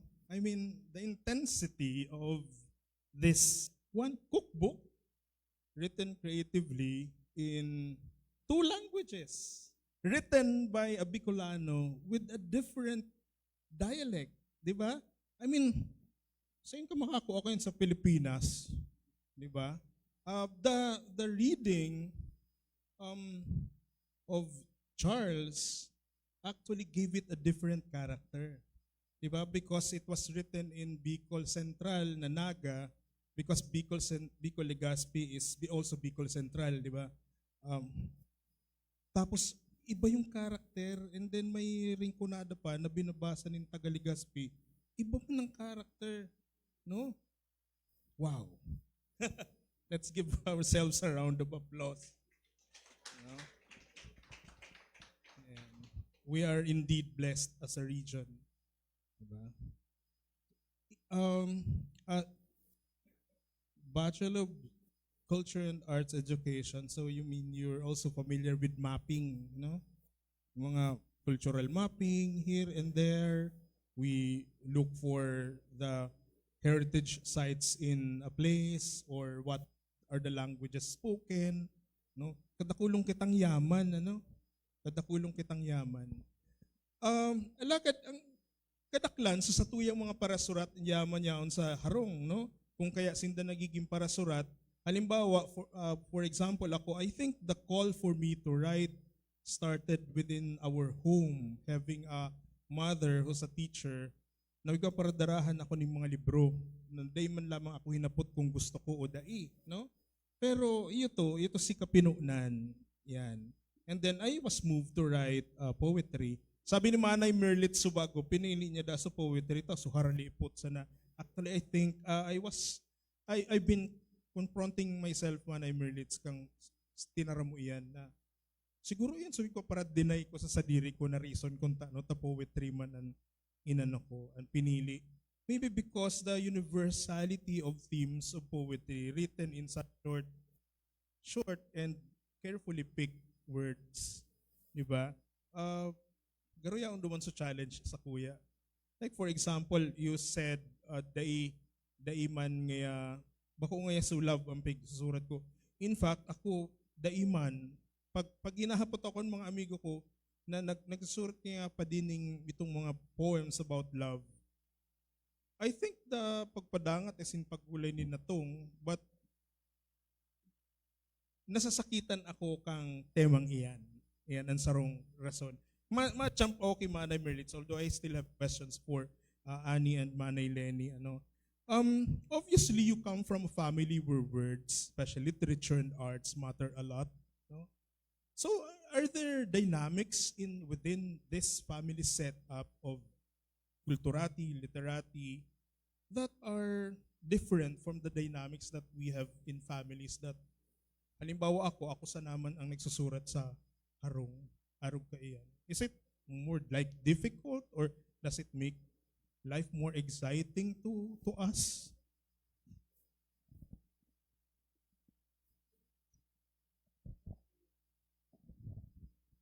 Ngunyan man sana, I think it's in our particular family, the Tarimans, where we notice that the father, the mother, the daughters are also writing.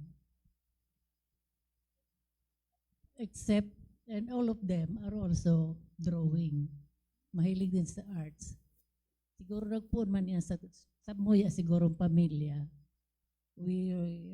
I belong to a family na may mga musicians, may fine artists, may mga makata na yung paratigsik sa buryungan, and all of that.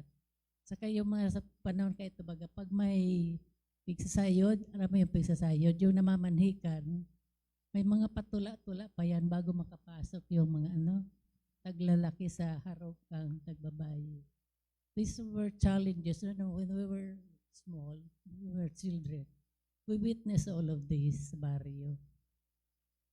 Now, probably it was just fate that we do right as a family. Pablo writes, I do, Perima, and the elder. And the youngest, although marunong din, nag-concentrate siya sa volleyball. So, yung tatlo kong anak, yung eldest is atenista, yung pangalawa, aktivista, yung pangatlo, artista, atleta. So, parang gabos na So, triple A pang giraray, Now, the dynamics you're asking, daiman kami nag-uururon about these things, this literature. I myself, I thought when I was still in school, high school and college, I think I taught myself how to write poetry. I had no classes. Well, I did not learn that from anybody, or there was nobody, even from our teachers, who could focus on you and teach you. They will just say, oh, you have a flair for poetry. But that's it. Sa arong naman, dahil man ang pig-ururunan na yan, ako masarog kari, arugaan. Natural sana, no? Garo Natural tubig sana na yan. nagpo-flow. Kung naghahangos ka kay poetry, o di angos mo ang poetry mo. So, basti kami mag-agom. Dahil man kami nag-story na, oh, ako mastorat about this, ka mastorat about that. Now, igwa na naman yung latest issue, March issue ng graphic reader, nagkataon na pareho kami ni Pablo Igwang poem. Sabi ko, yes. Kasorin to, kansarong aldaw, kansarong last week. Last month. Yes, Manay Merlitz and Pablo Tariman, Mr. Pablo Tariman, were given the Philippine Graphic Reader. Literarian. Sabi ko, ano na inipig, parang makasupog na. Nagabos na sa natariman na ino. Gusto ko ng balyuhan na naman yung pangaran ko. Ibalik ko rin dati kong byline. But anyway, I started with that kasi mula nung martial law, baga, focus yung magazine. So I contributed din. I was using M.M. Lorena Tariman. May naapot sa kuya. O naapot kay Pablo, ano mo ngayon ini? Tugang mo. Ay, nako. Kaya sabi ko, maray pa isuli ko na lang, sinubli ko kinang pangaran. Pwede sana isuli, ano. But anyway, why do we write poetry? Siguro, nasa dugo man siguro yan. Ang nahiling ko lang, maski yung aki ko, baga, nag-creative writing yun nung high school. So, although, yung mga faculty nila doon sa National High School for the Arts, hindi ko man mailing na talagang they were being taught, talagang specific for that. Pero na-develop din niya yun. And my eldest daughter, when she was in Ateneo, nagsusurat man ito. Pero hindi siya nag-focus talaga sa writing. Ta iba ang interest niya. More on mga advocacies na iba. Ngayon, nag-shift siya sa Filipino Studies din siya sa Ateneo. Nung mag-master sa abroad, kinuha niya finance. So, international finance yung kinuha sa Frankfurt. Now, I think this university should emphasize, Vic, na may kurso na kamo, ituro na talaga, both Bicol University and Bicol colleges, very rich ang spaces niyo for developing poets sa inyong midst. So, I suppose, if there are faculty who can guide, or if you have courses on creative writing, ipadagos na yan. Kasi I suppose, poetry is the best medium where you can express a lot of things. Na all of your emotions can be poured in poetry. I started with writing with so much rage. I think, kasi happiness is not good for poetry. Anger is better, I suppose. So that book, which I wrote about the Pinatubo eruption, grabe ang galit ko nung panahon na yun kasi I witnessed so many sinanigans nung rehabilitation. So, ang tingin ko doon sa mga ginagawa talaga, there was a line I used as mga tulisan na nakabarong. And earlier, in 1970s, when I wrote Calye Magallanes, sa Legazpi, yung Calye Magallanes dyan where our printing press was, I was working with the Bicol Chronicle then. Ang dumi-dumi doon. Yung lugar ng Bitsara, ano yan, theater and other facilities. I had a line there where mongrels and men peace at noontime. Yung parang yung Legazpi City tinitingnan ko, I would like to, parang there was a line I also wrote about na, grabe ang rage ko noon, hindi ko maintindihan kung bakit dagit mo noon ako. So I used those, parang in-express ko yun duman. Later on, parang tinotone down ko na. Kasi parang, wala, why are you so angry? When everything is a love story after all, diba? Everything that we do is still love story yan. So, 1995, parang poetry writing is also a journey for me. In the 90s, I shifted to Filipino. Kasi nga, buhay na noon yung Philmag. Yung mga magazine na Lario Alma. So doon naman ako nag-contribute after Focus. So, Tagalog naman.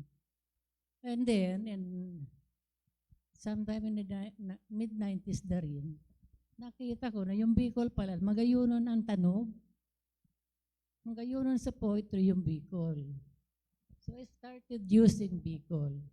Ang isa sa mga inot na sinurat ko, Ralabaon about Bicol, kalendaryo. So that kalendaryo has 12 stanzas. So kada bulan, di pa yun published. And another longer one is yung sinali mo sa Hagkos, no? Ako Bicol noon. So yun medyo ano rin yun, medyo nag-Bicol na, ewan ko kung nasabot dito. Kasi ibang Bicol, nagsasaral mo ka ng Bicol ko na Bicol Daraga, Albay, Yumiraya, and then some So words. you are comfortable with that? Komportable ka? I mean, kasi alimbawa, di ba sa among Bicol writers in Naga, there was a time when we didn't want to mix languages. Like, ngunyan, sige lugot, saralakon talugot. Yo. Yung pigsasarala ko na ang Daragenyo, ang Albayano, o ligas na yung Miraya, and then nagsusubli man ako na hindi sa Naga. So aram ko lamang. Kasi iba talaga pag Naga, sabi niya, upakan mo. Upakan mo yun. Ay, sa toya, upakan mo, yun ba yung ibig sabihin nun, di ba? Ang salag sa amuya, tendo sugok. Oo, sugok. And So, then, in the Bunay. Bunay, Oo, sa diba? Legazpi. Salag sa Daraga. And then in Daraga, Rinconada, it Kamalikan. becomes itlog for some strange reason. Yeah. Yan naman sa Diba? Kapampangan, yung itlog sa Kaebon. I think we are already Anyway, venturing here into your now, kasi nag-venture ka into translation. oo. Ang translation naman yan, exercises na yan. Kasi nung high school, di ba, Big? Ewan ko sa inyong high school. Panahon namin, siyempre, English lit. Yung mga pag-try ko na classic na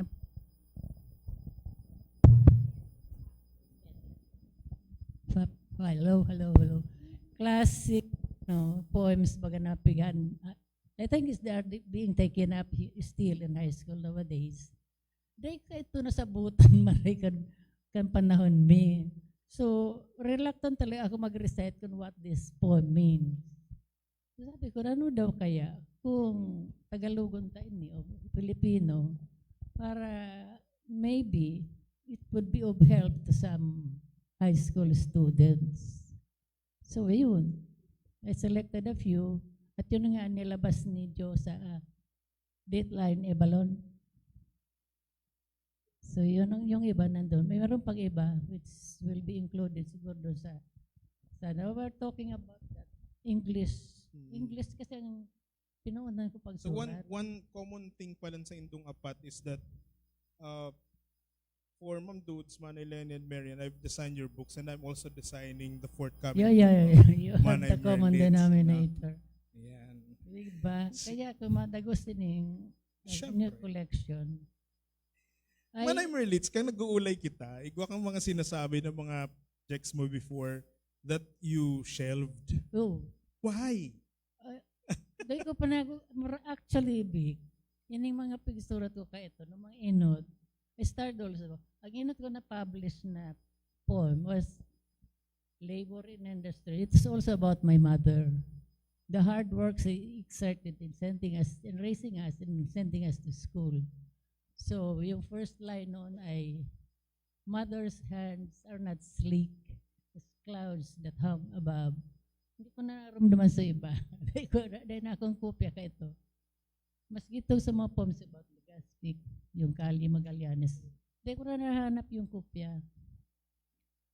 And then there was Kagsawa. Kagsawa na dagit din. Kasi sabi ko, yung mga kaignutan kang mga tao na dahil pananggad natuto, nagtarabunan na arog sa pinatubo, arog sa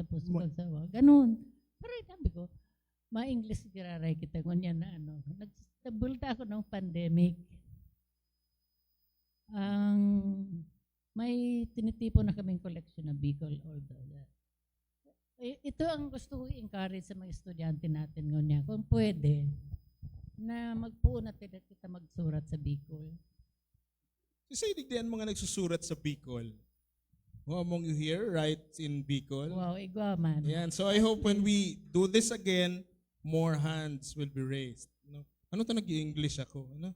Kasi, last time that we had a workshop na sponsor din ng Albay Arts Foundation, i-English na naman kami duman. Sabi ko, ano ba naman talaga kita? Kung po pwede, with the help of the faculty na rin ng mga courses dito sa BU, if we can really encourage more of our young writers to express themselves now in Bicol. Kahit anong klaseng Bicol pa yan, tadakul mabakit ang version kang Bicol. Magkakairintindihan man kita sigurado, except that probably we lack the audience, as found out by Dudes, di ba? Ang audience natin sa Bicol, ang readers, I should say, kukonti. Ngayon, baka pwede tayong sumakay na rin, tulad ng popular na yung mga recipes na, mga essays na sinusunod ni Lenny, tandeman taki poetry. Yes. Para masiram na so kakano na na-produce doon sa recipe, may manamit pa man na taro pang literature piece somewhere dito sa page. Yeah. Okay. Anyway, so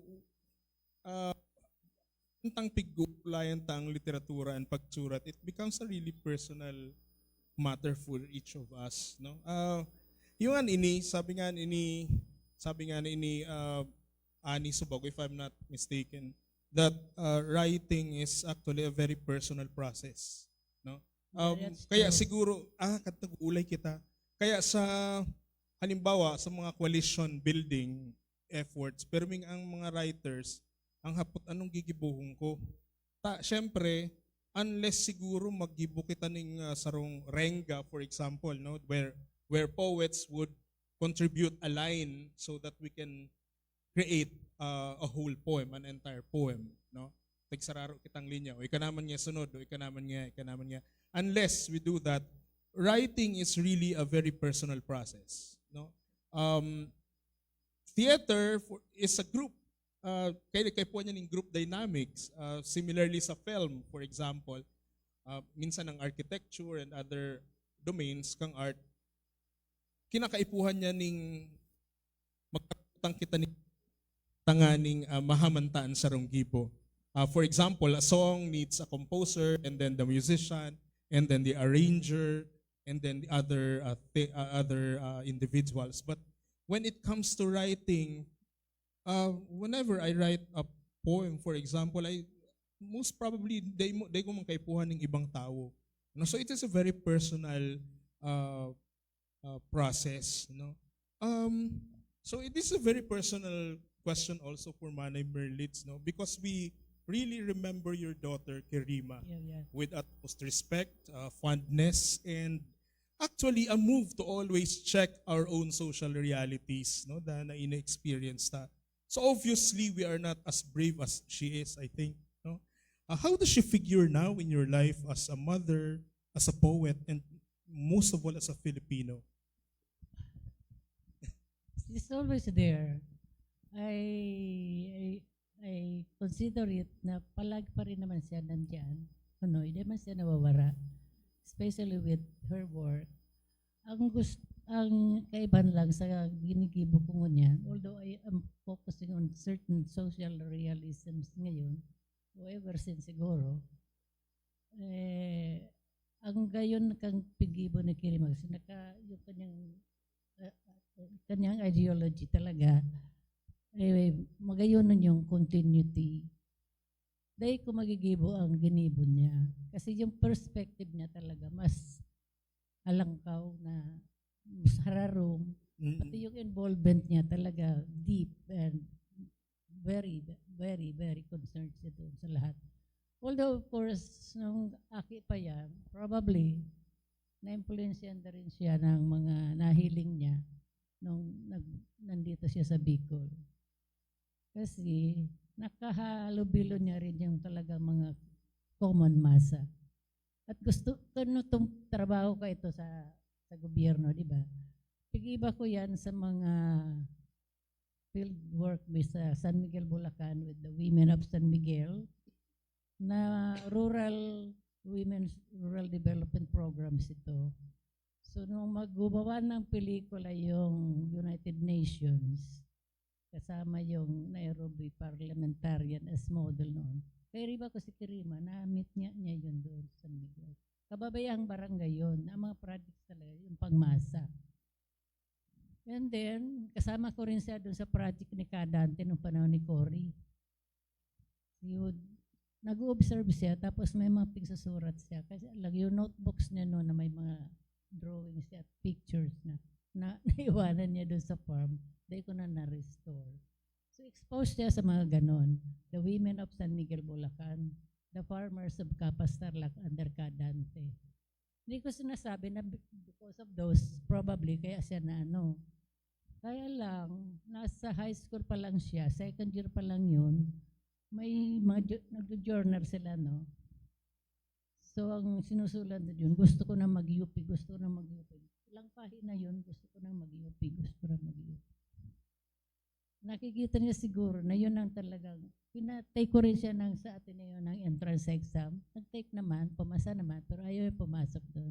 Kasama yung ate niya, doon siya sa Diliman nag-enroll. Ang involvement ni Kirima, so deep, na hindi ko ma-measure kung gaano talaga siya naging so deeply involved doon. Kasi served here in Bicol, sa Sorsogon, sa Catanduanes, and then sa Ilocos.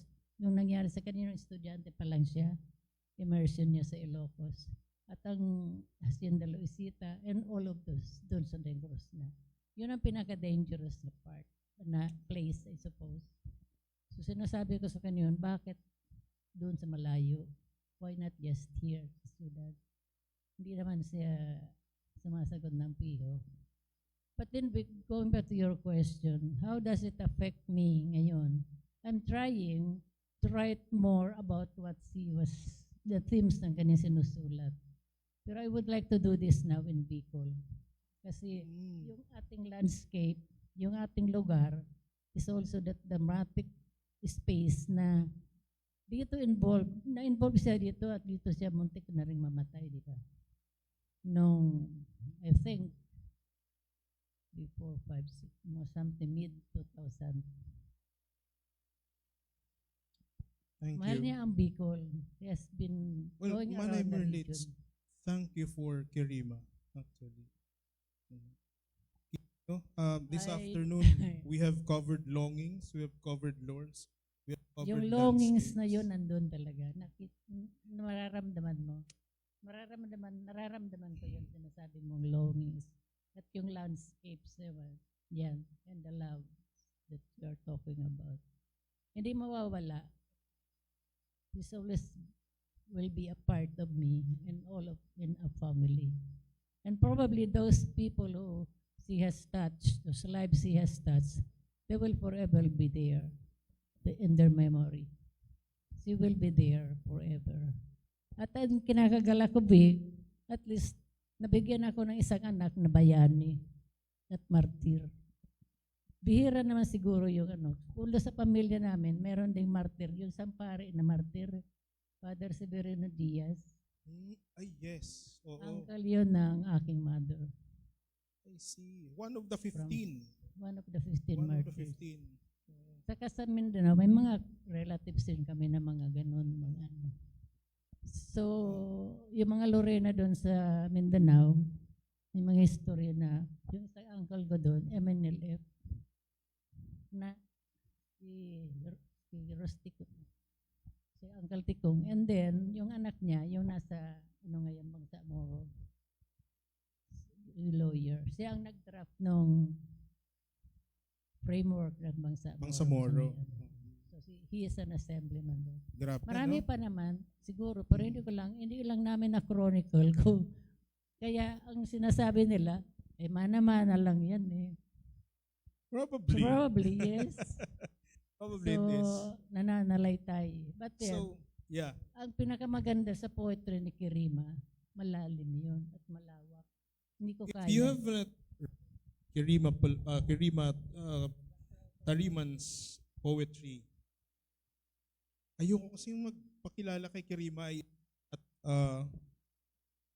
I'm not in the position. I think you can just search Kirima on the internet. It's all over there. She's Manay Merlitz. And she says, Manay Merlitz tells us now that, you know, Kirima's poetry, I think there is an invitation, no? Inaanyayahan tayo na tingnan kung ano yung mga ipinakipaglaban, tingnan natin yung paninindigan at isulong, no? Sumama tayo dun sa pagsulong ng mga katotohanan iyon, no? Sinusugarcoat ko yung pagsasalita. Pero I think that's making this pedagogical to students. I think that's one invitation that we have this afternoon. No? Okay. I think kailangan kong putulin kasi kailangan nating makarinig ng tula ni Manay Merlitz. And we have no less than Dr. Angela Lorenzana, our former commissioner sa KWF, Commission sa Wikang Filipino para sa Bicol, Dr. Angela Lorenzana.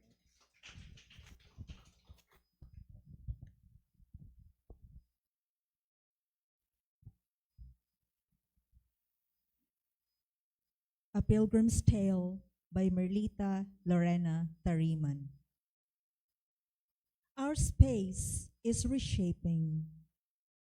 The process is pronounced in rumbling rites of this mountain of fire and ash, of granite and flux. Sullen hour, and we are watching her. Sullen hour, and we are watching her fits and fury. One instance, she pitches bouquets of perfect clouds against the blue of blues to stem her god's rage. In another, her irritation as red tongues of dragons are flipping all over her crown and then crawling down ridges, daubing her caverns crimson. Yet, before the birth of dawn, she wore a silken shawl that pitched faint glints on the black wings of the night, an enticing sight that lured the bashful moon to swoon. Quietly, we come before her. We come as pilgrims in search of astonishment, at times as worshippers, reverent of magnificence. Today, we veil our fears and come intent to earnestly learn how she says her prayers. Thank you, Ma'am Angie. Thank you so much. Ayan. We still have questions for Manay Lenny, kay Annie, kay Manay Merlitz, no? But we'll move to Ma'am Dudes. You know? Ma'am Dudes, yung critical perspective kasi sa panitikan, we've heard from a fictionist, a poet, and a non-fictionist. Naalala ko na naman yung yung Monty Python na History of the World, no?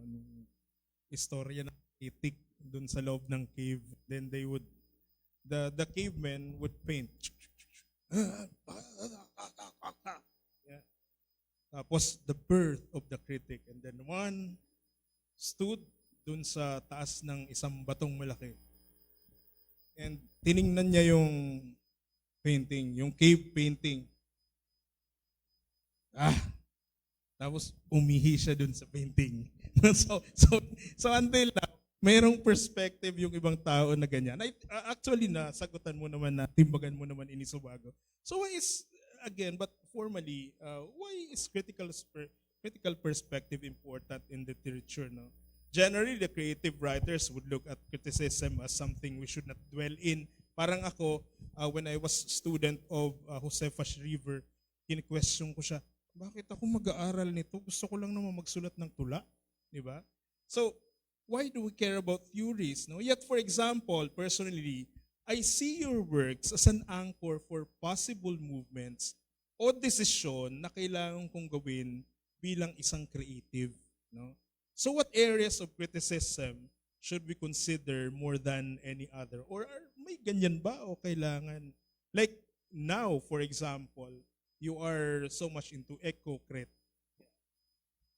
Okay, yeah, I would say eco-criticism is one way of reading our writers and maybe shaping a little bit their consciousness para ano kaya yun, that's part of the role of the critic. Ang mga inot na mga parasurat kaya garo love, which is not wrong, love is important in this world, pero itong garo roses and moonlight and walking along the beach and sobrang romantic, sobrang personal na ininda nahihiling si palibot ninda. So the critic somehow has the tools to check that, hey, what is the beach like? Yan ba yung beach ng sa Luneta, itong Dolomite? So, ma-develop man. Minsan, the creative writer is too close to the work kasi personal na maray Tapos nalilingawan niya, may iba pang tao, may iba pang mga bagay dyan sa palibot na dapat hihilungan man. So, sa eco-criticism, in particular, mayo yan sa Marxist theory, mayo yan sa feminist theory, sa post-colonial theory, iyo yan ang kaipuhan mo niyan, hilinga, this event was almost was a problem because of the heat, called off ang classes and all that. We have to be aware of what's going on, and as writers, we have to respond. Sometimes, the writer is too immersed in himself or herself or themselves na nalilingawan niya itong context na ito. So the critic will help. So I would suggest that not only for the writer to be conscious, ang masakit lang sa writer na sobrang conscious sa theories, nagiging garo nababox in siya. Ang sinasabi ko sa mga writers, just write. Let the critic do his or her work. Just write what you want to write. There's always something good in that. And then when you write about land, when you write about the trees and the rivers and the seas, does it have to be like mabayli ang mga kahoy o kaya ang mga the fish will speak up and etc.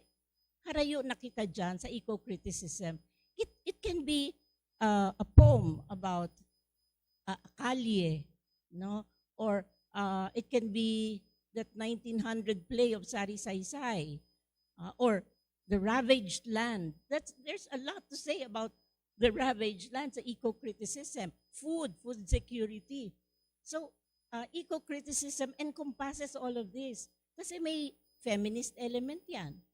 May Marxist element yan. May post-colonial element yan. Kung dahil mo yan aram, itong mga theories na ito, dahil na siya sharpen. So those theories will sharpen even your own writing, your knowledge of the things that are going on in the world between humans and non-humans, objects, and so on, will, I think, contribute very much to better writing. Vic, I'd like to say something also about writing in Bicol. I did not grow up here in Bicol. I moved here after I got married. English kami sa Harong. English kami magtaram sa Harong. From babyhood, even our yayas were forced to speak in English. Araw kaya ng mentality ka ito. No? My mother was a teacher at grade 5, a Commonwealth period. So, colonial talaga. Sa Rupa, sinasabi ninda na ang Tagalog, ang Filipino, aram na nindo yan. Kaya dahil nanindo kaipuhan, adalan yan, ang English, foreign language. Kaya masakiton. So you have to learn it from birth, from the cradle. Pero, nagklase ako sa UP Diliman, naging aktivista ako, Filipino, importante yan. Sisa yung audience ko pala, masurat ako sa English, sisa yung kakaulayon, sisa yung mabasa sa sinusurat ko. Then, ang kaipuhan na puton, si masa, si laborers. Halimbawa na English ako dyan, tayo maninda maintindihan. And then, after that, Bicol ako. Kaya nag-adal akong Bicol. Minsan, lawi pagiraray, obviously, no? I did not grow up here. Pero, ito ang lengguwahe kang mga kairiba ko. Ano tama? Pero, I'll be isolated and then, I'm in Rome. Speak what the Romans speak. Kung araw kaya, I'm just paraphrasing. So, I learned the language and this is what I tell my students. Look, ako nga ni, ako nagdakula, digdi. Pero, totoo ako magsurat sa Bicol. Ano ka mo, taga-digdi ka mo. You are so lucky. You have this beautiful, beautiful language. Why don't you use it? Gusto ninda English. Gusto ninda Filipino. Mas status, mas halangkaw pag English speaking ka. Pag Filipino ka, mas halangkaw ang level. Kaya, mas hababa pa ang hiling sa Bicol. Pero magayon na sila pag magsurat sa Bicol. Magayon sila magtaram. I envy them when they speak in Bicol. How beautiful when you express yourself in Bicol. So that's where I moved now. After doing all of this work, I've moved to writing modules para naman maadal ang mga work ninda. May module ako on one poem of Vic and one of his films. May module ako about one of the essays of Lenny. So that's my object na maadal sa classroom. Sige kaming surat, siging surat, may naman nagbabasa. Pero ano binabasa ni si Tennyson o si Shakespeare o si Almario? Why don't we read our own writers here? Bring them to the classroom. The students will become familiar with their work and will like their work and will continue to read. So, I don't know, the kids, yung mga high school kids, ngunyan, talagang siguro YouTube ang influence ka ni mga may tuwang pa na mag-English. Yes, actually. Talagang aspirational ang English. Sayang naman ang Bicol kung papabayaan. Maybe we should create content in Bicol. Mag-Bicol kita. I mean, I think to counter that, as a content creator, I'm using the term, as a content creator, I think we can contribute if we produce content for YouTube, for social media, in the vernacular, no? I want to add something to that, talking about content. Look at music.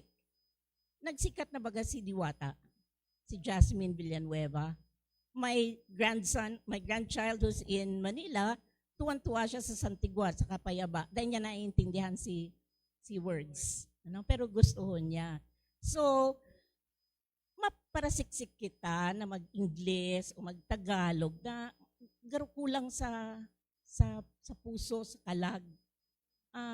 Pero yan, Diwata was able to get it na napaka-pop. Yeah, what I appreciate about Diwata is that she doesn't force her language. Sometimes, minsan, I'm a little purist pag-ubot sa language, tapos gano'n niya ako may sala. Pero, sige na. People are singing in Bicol now and more songwriters are composing in Bicol now. That's a Diwata effect. No? And I think that's an important thing to consider. There's another songwriter over there in the audience who also writes in Bicol. Yeah. Sige. May mga questions sa Quora Chan, pero because this is Ma'am Dude's turn and I think half kaya kang questions sa simbag niya naman sa bago, adelantado man siya. We have a surprise number for you. Actually, all the reading of excerpts are surprise.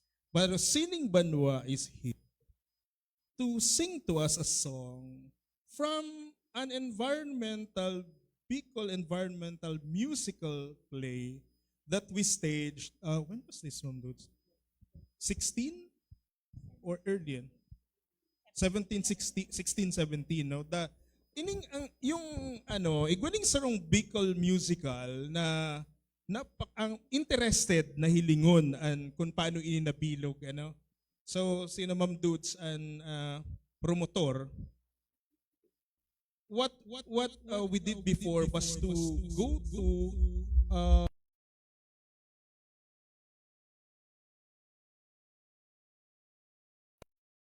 we went to Kamaligan, Libmanan, Magaraw, saan pa? Kanaaman, and then we talked with the senior citizens there and gathered all their stories about their river. And we have this very brilliant playwright here in Legazpi by the name of Sari Saysay. So what he did was to come up with a libretto na based on all those stories that we were able to gather from the different communities along the Bicol and Naga rivers. So anong nangyari? Naging mga aninipot sa Tahaw Kansalog, fireflies in the river. And from Sari Saysay's libreto, itinao niya kay Jaire Pasano from Legazpi, no? Si Jaire na day ko aram nagtuturo kayo ta duty kasubanggi sa BPO. He composed the songs of the musical. So I saw the one that you staged sa pista. But this one, the song that you're going to sing here is composed by Joseph Riburiano, who's no longer with us in this earth. So he also arranged the songs in the musical. And Sining Banwa is generous enough to have it ining kantang ini na kita ang mga aninipot, we are the fireflies, will be performed to us this afternoon. Let's give a round of applause to Sining Banwa.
Ating mga alaala siguro ng ating pagkabata, isa sa pinakamasayang alaala na meron tayo.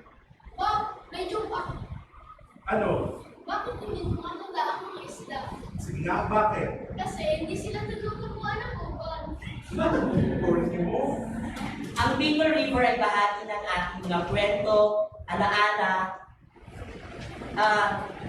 at mga alaala at ating mga kultura bilang mga Bicolano. Noong 2017, unang itananghal ang mga ninipot sa Tahaw Kansalog, isang produksyon ng Sumarong sa Salog. Sa iyong dula at tumatap sa kamalayan ng ating reliyon. Hindi lang dahil sa taglay nito ng Masiya, kundi dahil sa pamilya ni Pumigil, mga kalapit na tuwa, kirot, at ngiti.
inaalala natin sila, pinagpupugayan natin sila, at kahit na hindi na natin sila muling makikita at makakasama, nananatiling malinaw ang kanilang ambag sa mga nararating natin ngayon.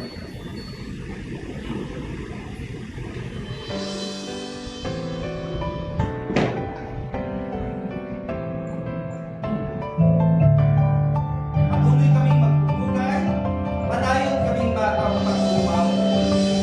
Ang sa itong istorya, iistorya mo man.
Thank you so much. Diyos mabalos, sining banwa, ano? Ang mga tunay na kaladkarin ng Legazpi City, ano? Ayan.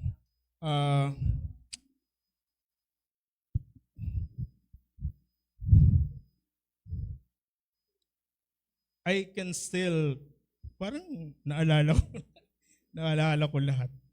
Ayan. Niiyak ako tuloy. Because the staging of ang mga ninipot sa Tao Kansalog went not without resistance, di ba? Kasi pagka nagtanghal ka tungkol sa kalikasan, palagi kang mayroong masasagasaan. Ano?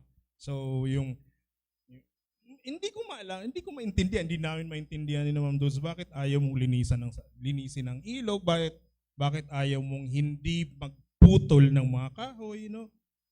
How would you resist not cutting trees, no? How would you resist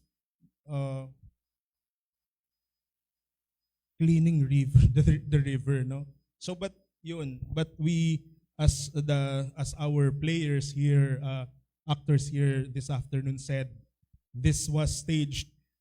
When we staged this, di ba kinuha namin, we got the stories from the riverine communities of Bicol.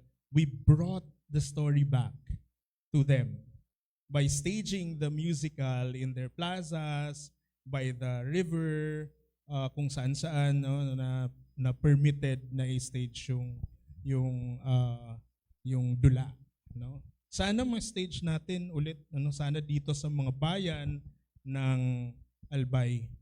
I think AAF can help us. Sir Papa. Ayan. Sige.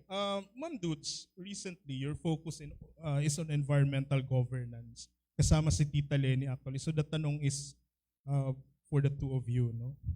So publications that respond to sciences and problems related to environment, climate change, as you've mentioned, the mere fact that we were having difficulty as to where we are going to hold this gathering this afternoon dahil na ang sobrang init, kinansela ng provincial government ang classes, di ba? So sobrang init. Can you give us some recommendations?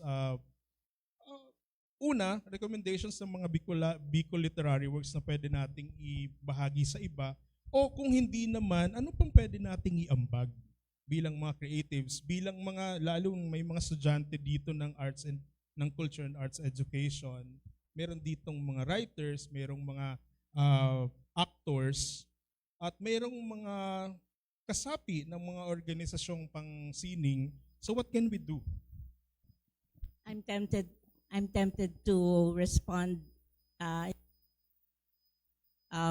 Someone responded to Alan Popa's question, the same question. Anong pwedeng gibuhon? Magputol pa kita ng kahoy, maggamit pa kitang plastic, gabos na ginigibo o tinutugutan kang gobyerno. But okay, we're not doing a meme here or anything. I think we all know what has to be done. May irukan kami, we're trying to build a sanctuary of native trees, yung native endemic to Bicol. Nilabanan mi ang DPWH, kinasuhan mi with the help of a ecology-minded, a green-minded lawyer. Nagpapirma kami, nagrally kami para daiputulon si mga kahoy sa Magsaysay. So, and we did songs and dances and violin, nagharana sa mga kahoy na ginadan. So we had all of these little demonstrations of caring for the environment. But we were not heard, pinutol pagiraray. Abot ko niyan, pinuputol pagiraray. I mean, it's happening here, right? Sa Naga, grabe ang urban island heat effect na we have almost no trees in the city proper. So, what else can we do? We can do what we can do. We can do the little things. Sometimes it's very frustrating. May fatigue yan eh. Minsan, sige kaming laban, sige kaming rally, sige kaming kaso. Pero mayumang UN cry, parang people don't care. Because they have malls to go to and air conditioning and all that. Mga estudyante medyo nag-iiba man. Pero yun, we can't stop. Okay, we failed. Pero siguro I have to be optimistic and say, sige pagiraray, magsurat ning rawit-dawit, magtigsik, magsurat ning nobela, magsurat ng mga tula, mga kanta. We were able to compile some songs about the environment for Bicol Vibes and for Burabod. We can write in Bicol, English, Filipino. We can teach. Let's teach the poems, the fiction that will address this concern. Like this Aninipot, this was a project before. It was for that, pero it's still alive. Makahibi pagiraray na, oh my gosh, it's still being sung and people care somehow. Dikit lang kita. Ining sadit na grupong ini. Kami dikiton lang. Pero maybe yung drops will make a wave. I don't know, will make a bucket, will finally make a wave. We just have to continue. That's all we can do. We can paint. No, we can write letters to the editor. We can talk to our congressperson and our senators. So, I don't know. It's siguro yung the young people, kamo na ang magibukayan. Kamo na, this is your world now. Pero kami, pahali na, no? At least my generation, it's your turn to do something. Because we've tried. We have done something, I believe, but it's your turn. What we can do is guide, we can teach, we can share with you what we've done, but you have to do something because you're going to inherit this, this terrible world that we're in now. So maghiro naman kamo. I'm not saying you go to the hills because the hills are already bald. They want to quarry, kititday, and all of this. Pero may magiginibo, di ba? Bako ngayon, may magiginibo pagiraray. Not only prayer, okay, prayer works, but not only that, but really actually looking for something creative that comes from you that will help the world that you want to live in for yourselves, for your children, for your great-grandchildren. That's all. Bruce. Igo akong sarong urawit. Hindi palanbik. Go. Yung pagtitipon ko na may 7 syllable. Ano ba tawag natin? Bawat linya. 4 na linya lamang. So, kung magkabilog kita ko about environmental activism naman ini dudes. So, basahon ko ang saro. Bicol sa ka-English. Nagrararom suhampas sa puson sa tumbukid. Ang Bicol ko kaya, no? Halo-halo. Sububon na huhubas, takalbo, subakilid. So English ka ni, the Gauls dug deeper tombs in yonder volcano's womb. The nearby balding hillsides denied the spring its being. So, yung mga radit sa nang tulad na environmental, ang gusto ko ma-express digdi na dakul na ang nangyayari sa palibot na kung pwede ma-stop, baka sakaling masave ang maski diit na lugar na lamang na bako na masyadong nababaha, bako na masyadong mainit ang palibot. Maski ining bukid ta digdig ng mayon volcano, makakalbo na yan. Yan ang nga sa mga kahoy dyan na pigpapara. May ito na darakulo ng mga agoho. Para na. Kada pag-uson, bato. Kada pag-uson, sand. So dahil na matatada. Yeah, the hills are alive with the sound of bulldozers, no?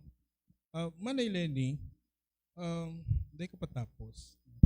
Your next plan is to write a book about Bicol kitchens in times of typhoons. Now, this is quite interesting because while, food writers around the world are busy writing about gourmet cuisine, you are busy writing about food that we eat during typhoons or after typhoons. Now, can you tell us more about this? Why? No? How? Okay. So, kami ni Dudes, magkaibanan kami sa mong environmental advocacy, pati sa kapagkarasuan na yan. Sometimes it's very easy to give up with these causes, especially if you are aging already. Yeah? If you started an activist in your student days and you see that garumay man nangyayari, garumapagal naman, maray pa kayan magparasuroy-suroy na sana. But siguro dahil man talaga pwedeng magpirong-pirong na sana ang mga mata, no? So anyway, I think there is something difficult and problematic with the Filipinos in general because we seem to have lost our connection with nature, with the environment. Diba? Ang mga indigenous communities they have a strong affinity with nature. Look at the people in the Cordilleras. They love the trees, the mountains. But ngunyan, garo nawara si affinity ta sa nature, especially the younger generation, the children. So I think ang nahihiling ming approach ngunyan is we need to go to the young, to the especially the children.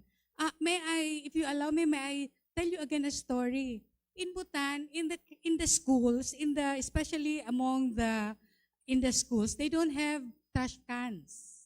Basura mo, ipunon mo, darahon mo sa harong mo. So the son of my friend, who is the health minister in Bhutan, he is a special child. But when pag-uli niya sa harong ninda, the first thing that he does is to go to the trash can, masort siya. Alimbawa, si nabubulok, dahil nabubulok. So, arog sinda kayan, mayo ning mga trash can ang mga eskwelahan. Because at young age, children are taught responsibility of not dirtying the environment. So, I think, garo kayan dapat ang sarutang dapat sa schools, especially ang schools na kulaon ang responsibilidad.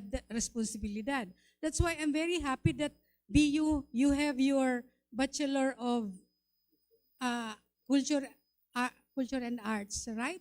Because I still believe that arts and culture is a very good vehicle for us to reconnect with our environment, with our nature, with our love for our country.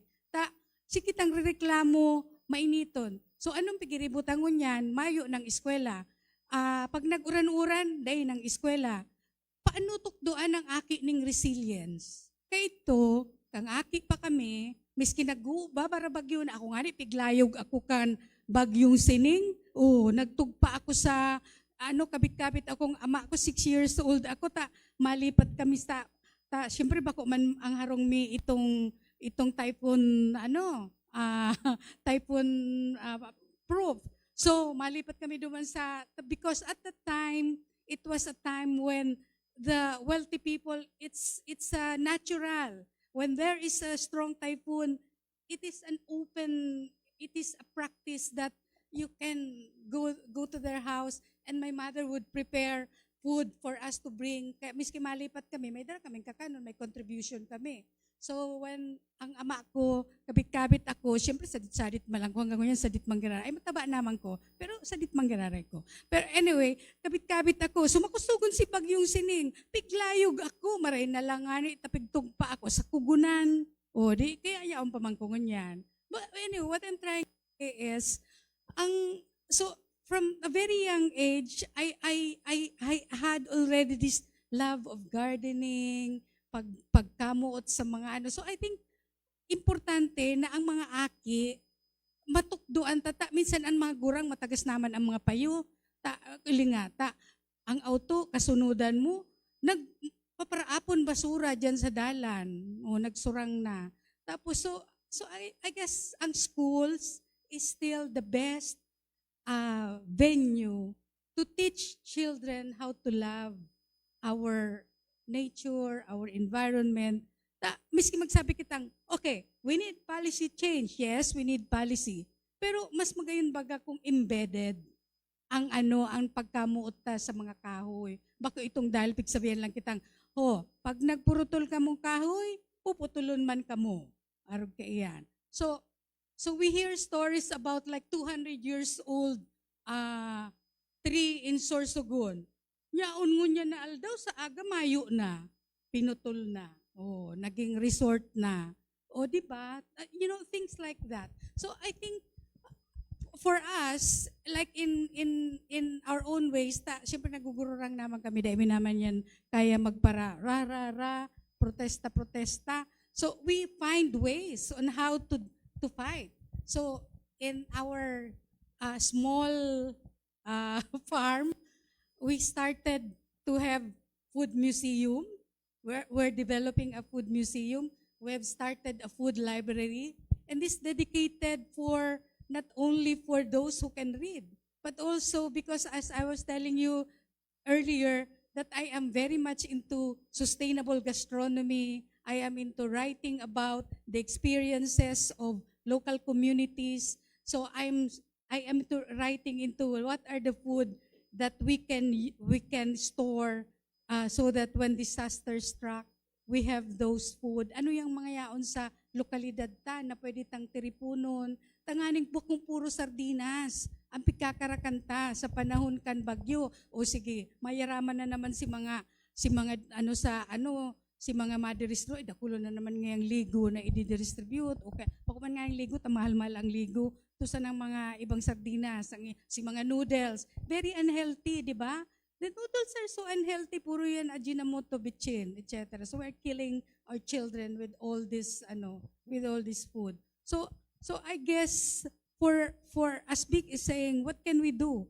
I'm very happy that you have your Bachelor of Arts and Culture because you can innovate, you can introduce courses about gastronomy. I was explaining earlier that gastronomy is all about the relationship between arts, culture, and history. The relationship about that. So you can always build a course about that in your courses. And siguro, as parents, we can start at home. Ang paglaban baga sa environment, if like for example, kay puan turok doon ang mga akita because this is sa inda na iniyo. Resiliency is not just about staying at home and then trying to cool ourselves inside the room with the air conditioning unit. Resiliency is about how do we fight this climate change? How do we fight all this heat that is happening? Bakong madeklara tolos, dahil na mag-eskwela, 45 degrees centigrade kita ngunyan. O di forever na dahil ma-eskwela, kung mag-50 na iyan. So, but we never teach our children what is the meaning of resilience in a time of disaster. So, what do we do? What food can we gather? How do we forage our landscape? Because maybe my landscape is all about foraging. It is all about finding what can we source out locally. How can we help our? I know that Glenda here is very much into supporting the local producers in their area, and that is what we call sustainable gastronomy. That we try to support the locality. That we try to whatever is available. We do that. Kaya, yan, siguro, kami, naradods, yan ang samong mga advocacies. So we will continue to write poetry, and Merlin is saying here that we can also start writing now poetry about food. We can next time, Annie can start writing about the food maps of Camarines Sur, right? Oh, she can always innovate the food and all maps of of Pangal spin-off of Camarines Sur. She can always do the food mapping. So anything is possible if we just put our heart into it. But that is always that is what is the beauty about resilience. So I always love the word resilience because it means to say that we know how to fight. And because climate change is not going away. So I was watching this movie, and the child was so angry with the father and the auntie because they were trying to play with trying to sige, teripsikan kitang tubig. And then this 6-year-old was saying, how dare you, dad and aunt? Now it is global warming. And then you are wasting water. So if our children are starting to say like that, may pag-asa pa man siguro kita sa Pilipinas. Yeah. So that's my. So I will continue to write essays. I will continue to write stories about the food that we have in our locality.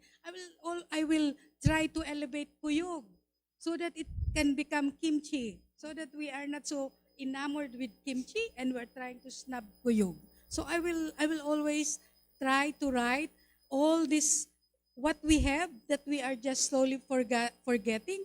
because we tend to be so, and here, I would like to remember my esteemed professor in UP, Dr. Sio Salazar. Siguro pantayong pananaw naman. Let us start to look inside, to look into ourselves. What do we have? What strengths do we have? Para malabanan taman ini yung mga anong iniyo. In my place, we still have fireflies. Because we have planted a lot of trees. We have planted a lot of flowers. So we have migration of butterfly. Now our mangosteen are starting to, they have now fruits because the blue couple bird have visited. And that is my signal. Once the blue couple bird visits the mangosteen, the next few weeks, there will be flowers. So that's nature. That's how we try to appreciate our nature. Ayan, dakulon, ano? Para hinapot man lang ning sorong question. Sige, dahil sinabi naman lang ni Manay Lenny na the food map of Camarines. So what's next after the maps of Camarines, Ani? We are interested in how you engage, Bicol, writing from Bicol, because you've been based in Naga since, a few years ago. And yet, here, the Penguin Southeast Asia took notice of Maps of Camarines. And I think it's important to us because it means that many more are reading us, not just you, but we are in your books. May claim kami doon sa presence. So, the Maps of Camarines, what's next? What's next? The Maps of Camarines will not have a sequel kasi ang ending niya, there is no end. There is no end to that problem because the people there did not really learn their lessons. But for me personally, I'm already working on my next novel. It is set in the 1930s in a small town in Camarines. So, ang overarching superstructure niya is the American Commonwealth period, pero eco-Gothic na siya. Ang Maps of Camarines kasi, it's magical realism with Gothic undertones. Ini, full-on Gothic na siya, pero eco-Gothic. Because gusto kong ining novel set in the 1930s will foreshadow, although historical fiction siya, pero may foreshadowing siya of what we are experiencing now. Nagpuo na ang katapusan kan Anthropocene. We are now entering the era of the post-human. Nature is fighting back, and it is strong enough to destroy us. Garo na lang kita mga tanga. If nature really wants to destroy us, it can. Very easily. So, we're in that era na. Ngunyan sa nangani, mag 47 degrees lang, mana kita mahaman. We cannot be productive anymore. That is the era of the post-human. Nature is fighting back as revenge, and we deserve to be punished. And ang technology ta might not be able to be developed fast enough. So, yan ang fino-foreshadow kang sa kuyang second novel. I always set all of these very strange, very difficult challenges for myself because if there's anything that UP taught me, if the stakes are not high enough, it's not worth it. So that is the challenge. I'm trying to do it, pero dakulon istorbo. Istorbo ang sa kuyang penalty course sa UP. I have a course in UP. It's CAS 208, the Philippine-American War, na kinuha ko because I'm writing this novel. Mape-penalize man sana ako because day ko pa natatapos sa kuyang thesis, I might as well pick a subject na day ko man ma-feel na pinaparusahan ako. So mapapakinabangan ko siya. So that's what I'm working on. It's not easy.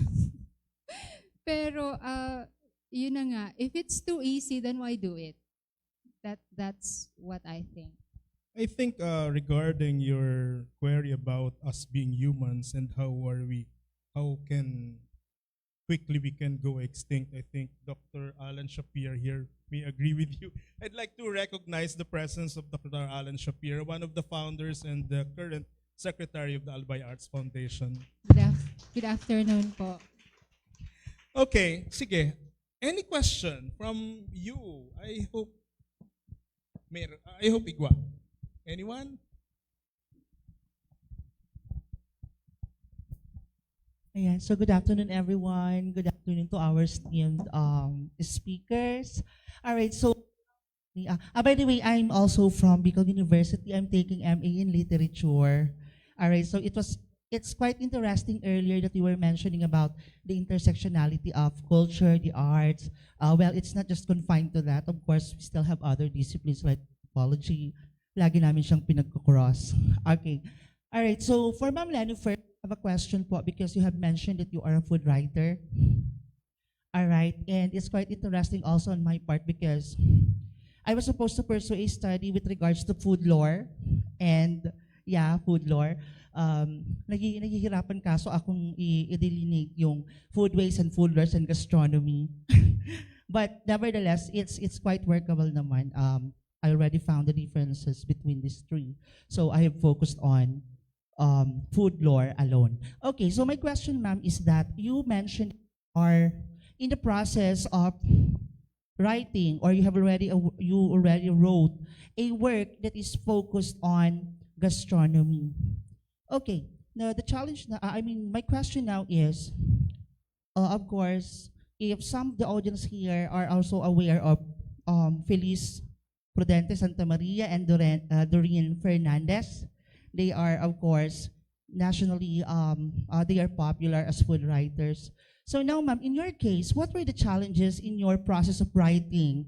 When you were writing your work, what were the challenges of like making, or rather attaining a regionalization or localization of the memoir? Na parang nakafocus lang po siya sa context ng Bicol region. Were you like aiming to finish this work having an identity that this is Bicolano, like something that would make it different from the rest of the works by previous food writers?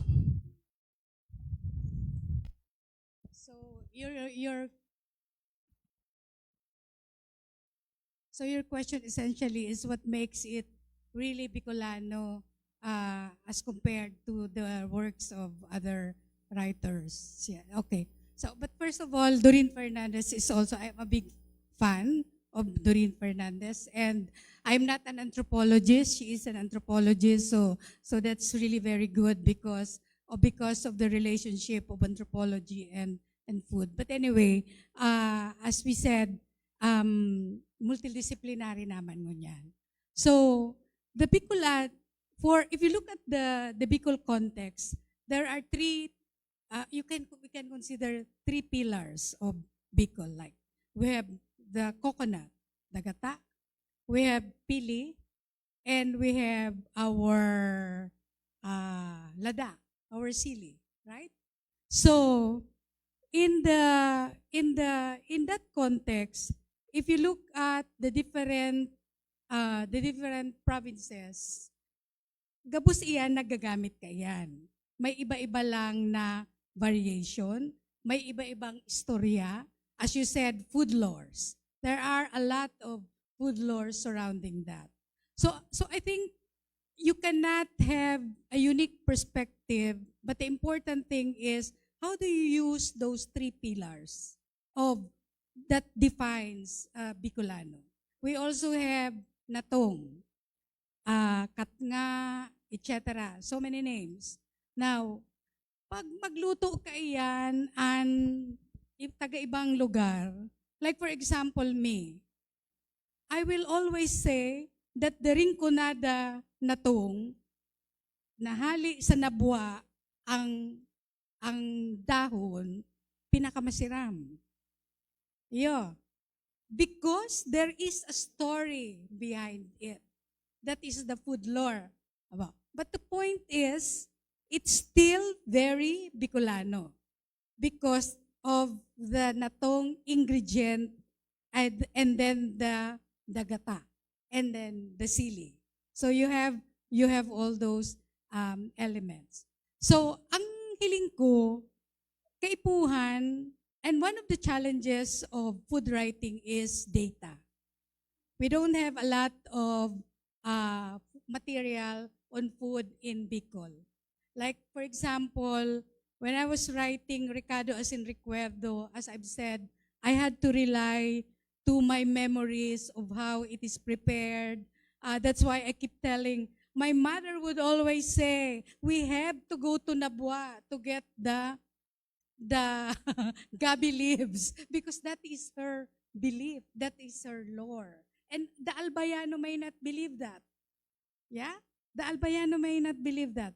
You have probably, like for example, we never cook our natong with kakanggata because we believe that madaling maraot pag piglaganan mo ng kakanggata. So you have to know how to press your gata so that you get the gata that you like. Yeah? So, but the Katandungan will do it differently, but it still tastes tasty. And it's still Bicolano. Yeah. So there is no such thing as one way of cooking natong. But there are common ingredients which define what is a Bicolano. And the lores would be different. And that's why it's challenging to write because you have to do some research. And if the Bicol Arts and Culture course in BU would do that, then you are contributing to the historical perspective of Bicol region because we do not have that.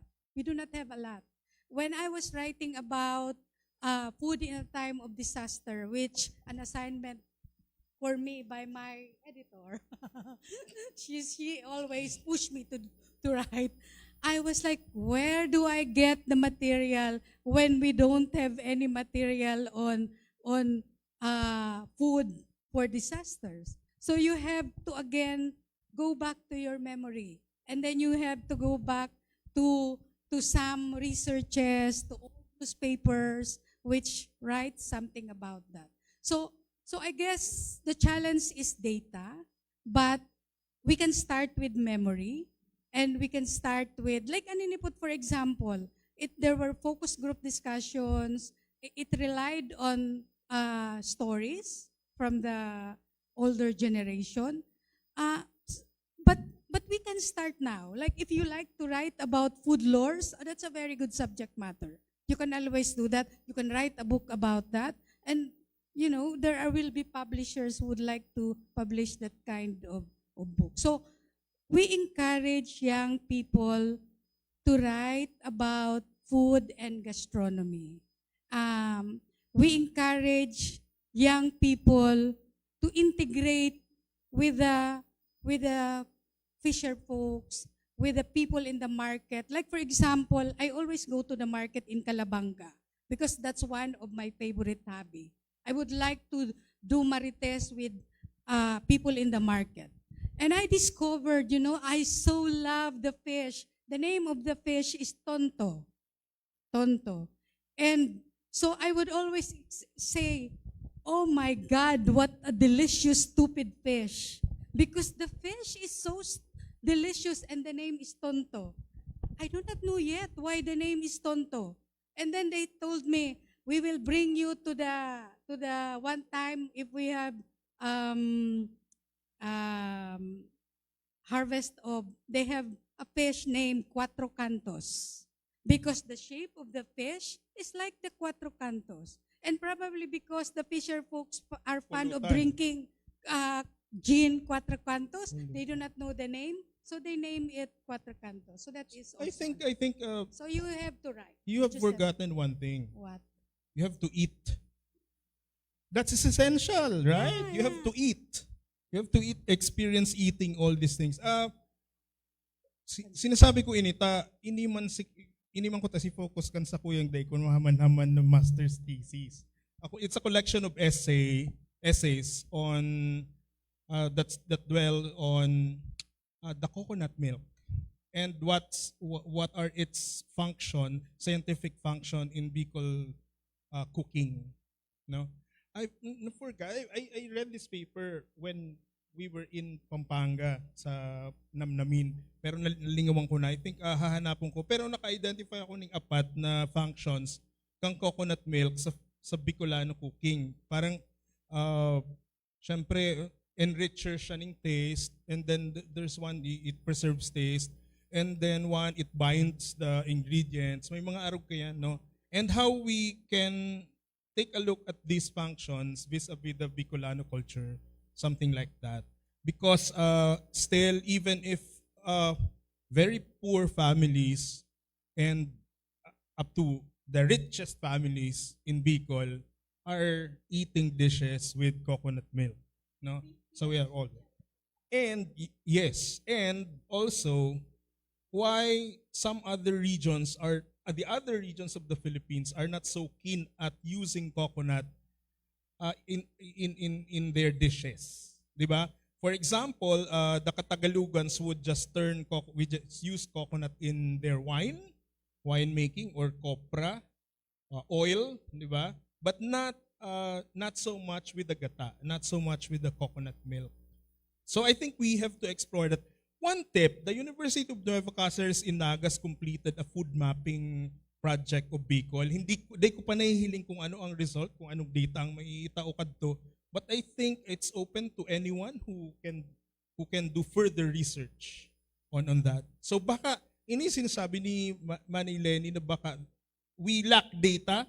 We are just fortunate that in these times, artists and cultural workers and even scientists are already researching on arts and culture and gastronomy and other domains of cultural life of Bicol and parang producing data one after another. So ayan. Thank you. Kontakin mo na UNC. Walang gumagamit ng data nila. Baka kung mayong maggamit kaya, nasa shelves lang yan. Di ba? Maalpugan and then wala lang. It's just another research. Ayan. Thank you. Any other question? Sige. May question doon? Anyone else? Wala na? Ay, sige! Okay. Alright, so I actually went here only for this purpose talaga, despite my class. So alright, so this is a question for Ma'am Paz. Alright, so you mentioned earlier that you have been once an activist, right, in your UP days. Now, I believe that for now you are writing poems which are centered on the eco-criticist perspective, right? May I know how important it is to still write fictions and other literary works which uses a historical event as a background. Like for example, we are very much familiar with the Titanic, the Pearl Harbor, and the 9/11, all those things. Those are historical events. Now, in our context, how important it is for us to make sure that we are still have these historical events being used as a background for our literary work. Like for example, in the case of the martial law, how important it would be for us to still reminisce and look back at the atrocities and the abuses of the martial law through our literary works. Okay, I just would like to clarify, I'm not a poet, neither she's the poet. I'm not a fictionist, she's the fictionist. I'm an essayist. I'm a literary historian and a literary critic. How important is it to write about these things? Very important, essential. How do we learn? How do we do something about the present if we don't learn lessons from the past? Kaya lang dapat ang sinusurat talagang bakong fake na history. Like you talked about martial law. Kadakol fake na stories about martial law. And we have to to get the real stories of real people who experienced it then as much as possible. Of course, you need not have lived the time. There's research. Sometimes, halimbawa, taxi drivers, masabi sa mga aki, ununoy, kasuarin ka, inaki, tayo mo baga-aram yan. But, you can talk about science. We were not around when things were invented, but you research. So, essential. We have to write with historical context and make it attractive to the young people. Ang ginibo sa itong Ibarra and Maria Clara, they played with it a bit, no? They played with it actually, may time travel and so on. I didn't watch it, so it's not fair for me to really comment on it, but it was quite popular and it got students interested in Noli Me Tangere and El Filibusterismo. So, yeah, so just for that, good, mabasa na naman ng mga aki. So, yes, essential to have this stuff on martial law and others. Actually, ako naman, how to make this mine. I have an answer to that. At the moment, igawa kami ng pelikula na dapat magluwas next year. The title is Padamlagan, Nightlight. We want to retell the story of how the Colgante Bridge in Naga collapsed in September 1972. Few days after that, Ferdinand Marcos Sr. declared martial law, placed the country under the martial law. The story of the film is about it is anchored on the realities of two things, the martial law and the collapse of the Colgante Bridge, which happened in real life. No? But the story is about a relationship of a son and a father, no? And how a father would look for his son who's missing, he doesn't know. He's either up in the mountains or dun, nagkolapse na bridge. So like that. Why are we telling this? Because one, what's the appreciation? The story is now undergoing a series of workshops and critical eyes. One, it is being appreciated in terms of the martial law stories in the regions, because we have very few stories of those times in the regions. We hear a lot about martial law in Metro Manila, the atrocities of it, the death and all the violence in Metro Manila, but not in the regions. So I think it is imperative, it is required from us being Bicolanos to learn what happened during those times here, because para madagdag sa, I think sa kaibanan yan dapat sa cultural mapping ta, di ba? Sa history kang panahon na ito digdi sa ano. And also that something happened in 1972 in Naga in relation to the Peña Francia Fiesta, no? One lore. The pagoda of Peña Francia, there is only one woman who can ride that, who can board that, and that's the Our Lady of Peña Francia. In 1972, Imelda Marcos boarded the pagoda. So there were two women, and they were blaming Imelda Marcos for the collapse of Colgante Bridge. Di ba? So, ayan. Yan ang mga araw kayan. That's my contribution. Annie. I would just like to say something about your question regarding using historical events in literary pieces, like in fiction. It's important to talk about issues on the level of affect, because when it comes to the young people, they will not read history books. But when you give them a short story or make them watch a play or a novel about these historical events, they will start listening. So it's a gateway for them to learn about the past. But as a writer, I think there are 5 questions that you should ask yourself if you're going to write historical fiction. I'm going to discuss only one. What is your subject position in the present moment? Knowing what you do now, what can you say about the past that we did not know then? Because when you write historical fiction, it should always be a critique. Your present subject position, your contemporary knowledge should inform what you're saying about the past. Kasi kung mayong analysis na arog ka yan, if there's no critique, it will just be a slice of life.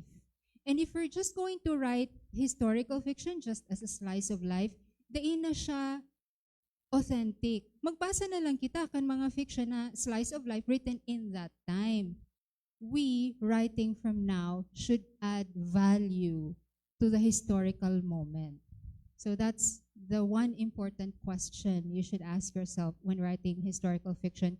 Itong inisitok ko sa Central Luzon State University last April 17. It has a Facebook Live.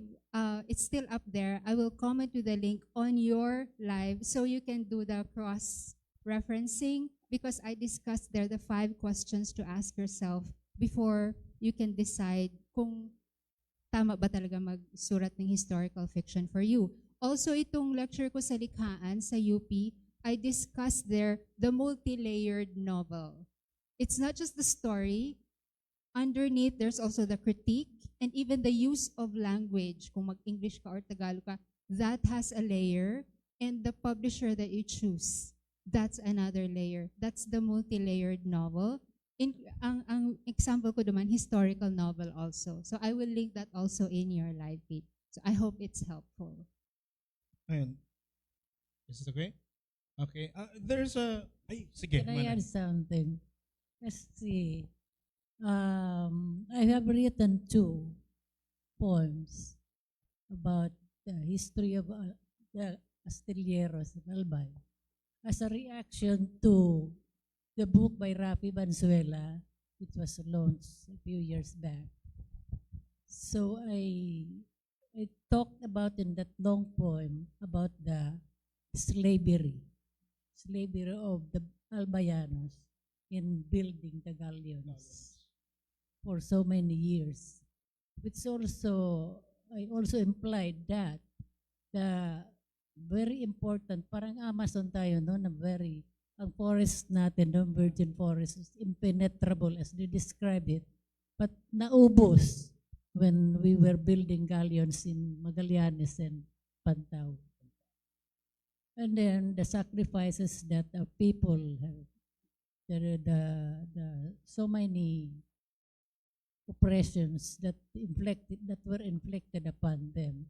So I suppose if you would find a copy of this, nasa Facebook din yata yun, as a reaction to that launching of Rafi's book, you will understand how hard the lives of the olden Albayanos were, particularly those who work in building the galleons. So art can be a response, no, to that. Okay. Thank you. Thank you. Okay. There's a mailed-in question here no, from Sheila Estavillo watching. She's in Bacoor, Cavite now. So grabe, no? Grabe ang reach ta. It says here, this is for you, Ani, but I think Ma'am Dudes can also answer. Pero I think this is really for you. As a writer, especially a writer of fiction, but I think you as a writer of fiction is also into critical the theories, no? Have you experienced alienation of who you are just because in everything you always look at that something which is worth critiquing, no? So I personally experienced this and hindi ko po alam if this is normal or not. Masasabi ko kasi sa sarili ko, hindi naman ako ganito dati, so nakaka-guilty daw. Parang nagbabasa ng sulat sa FM station, no? I just started being like this noong nagsimula akong ma-in love with writing critical papers, applying the different literary critical lenses. What advice can you give po to neophytes in this field like me? Thank you so much.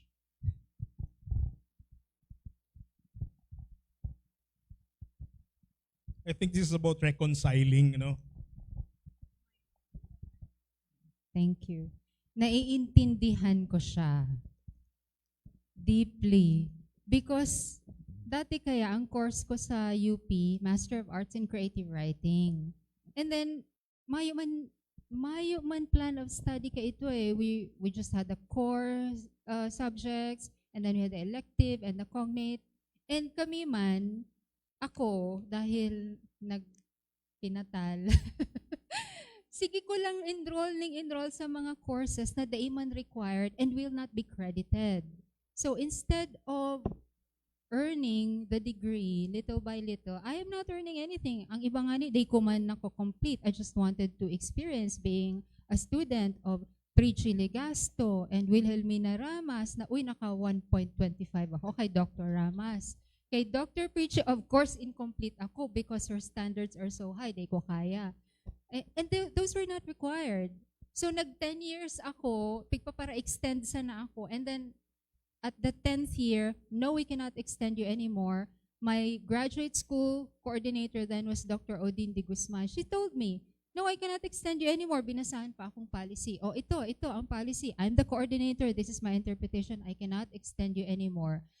Pero sabi ko, ma'am, iguana akong idea for my novel na ang end kaya kang sa imong creative writing, dapat mag-ibo kang either collection of short stories or suite of poems or novel, and that will be your thesis. Sabi ko, ma'am, iguan akong idea for my thesis. Ano ba yung idea mo for your thesis? I told her, the maps of Camarines, itong idea ko na may mga ghosts and everything.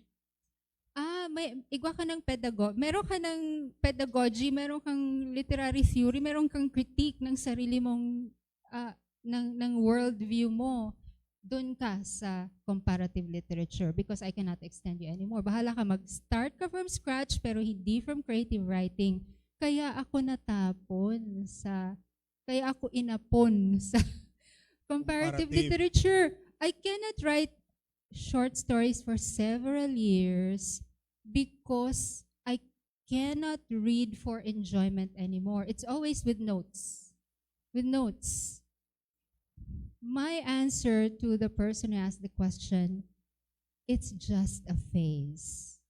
It can take years, pero it's a phase that I think your intellectual development actually needs, and you don't know it yet. Ako, I couldn't write for several years. Nakasurat, that was 2013. I wrote the first 50,000 words of maps in 2012 kasi nga 2013 ako nagsasabi kay Ma'am Odi na iguan na akong idea. Pero, well, di man pwede, di ako in-approve. So, 2013 until 2018, I could not write any fiction. I could not read any novel. I could not. Kasi puro ako, comparative literature with all the Derrida and the Homi Bhabha and the Spivak and the Judith Butler. I was so immersed in that life. And whenever I would try to write, parang di ko nagugustuhan, in-analyze ko na yung sarili ko. I don't like what I'm saying. I'm too stupid here. That's a phase.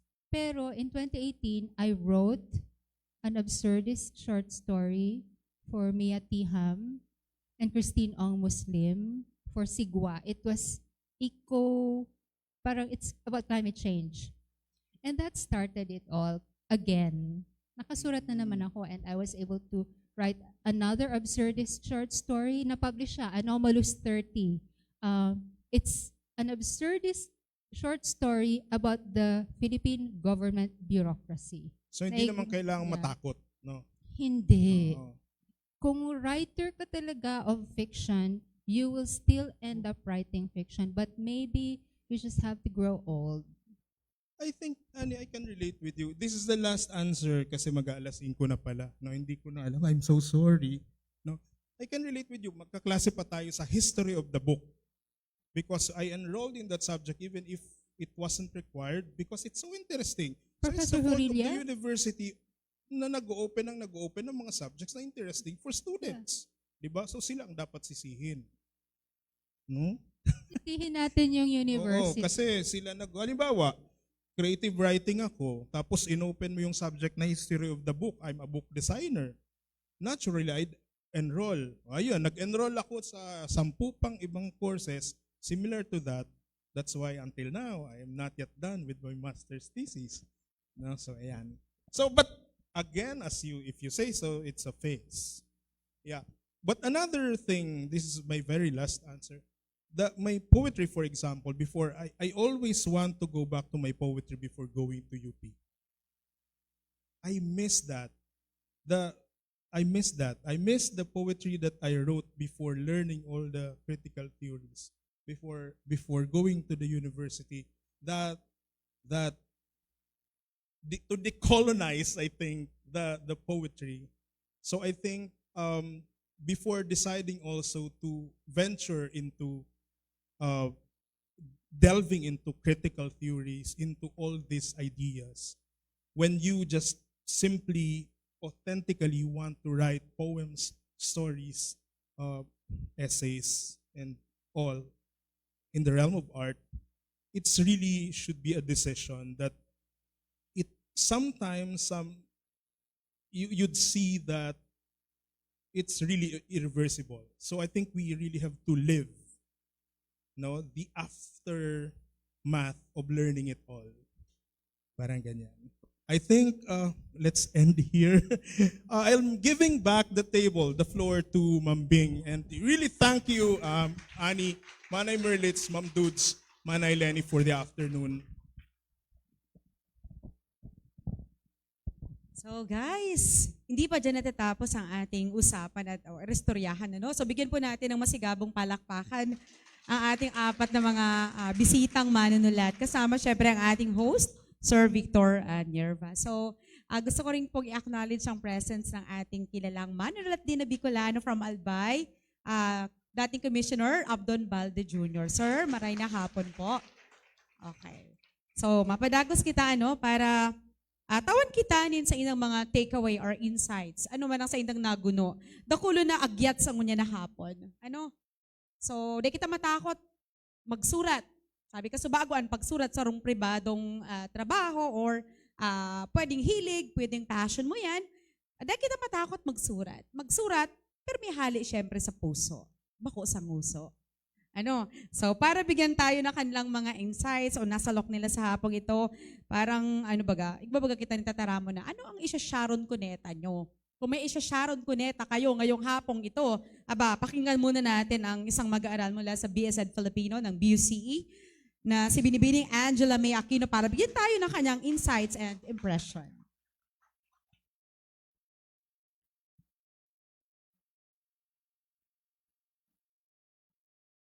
Ayan, isang mapagpalang hapon po sa ating lahat.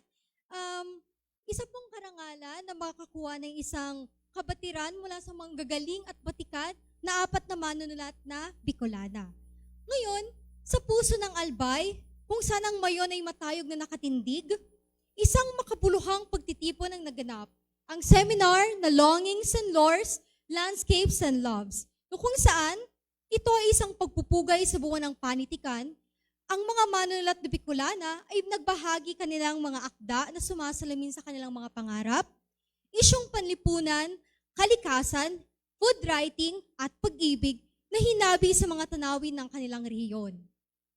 Ang kanilang mga talakayan ay sumasaklaw sa iba't ibang aspeto ng pagkalubo kan kultura asin literaturang Bicolnon asin Pilipino. Binigyang din nila ang kahalagahan ng pagpapanatili ng katutubong wika at panitikan bilang mahalagang bahagi ng ating pagkakakilanlan at pamana. Ngayon, habang ako'y nakikinig sa seminar na ito, bitbit ko ang mga aral at inspirasyong aking nasalok mula sa apat na batikang manunulat. Naway magsilbing gabay ang kanilang mga salita at patuloy nating pagyakap at pagpapalago ng kultura at literaturang Bicolnon at Pilipino. No kung saan isa itong walang hanggang tatak ng pagkakakilanlan at pagkakaisa na nakaukit sa bawat pahina ng ating kasaysayan.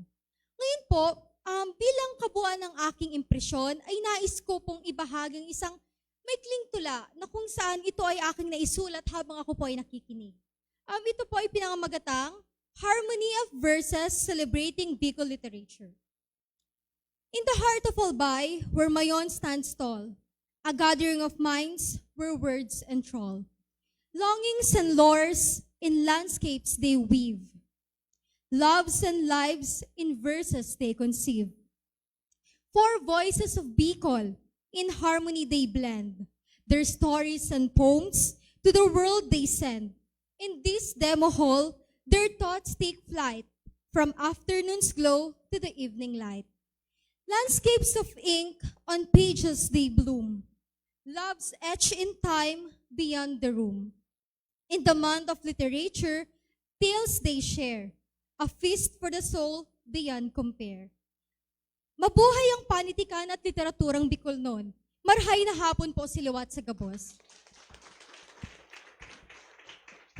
So mabala sa imo Angela habang nagdadangog nakasuratin sa iyang tula. Tibaad ka mo igwaman ka mong mga tula sa indo mga bulsa. Oh. So igwa pa kita ang sarong mahiras kung sa iyang mga naguno man niya na hapon. Kawantanin makusog na parakpakan si Mr. J.R. Lucila, President po ng MAFLED, sining ng pagsasalin para sa kanyang impression.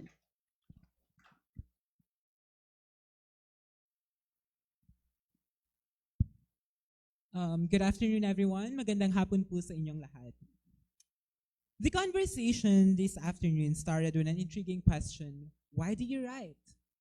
Personally, that question resonated as if they're being asked, why do we do the things we love?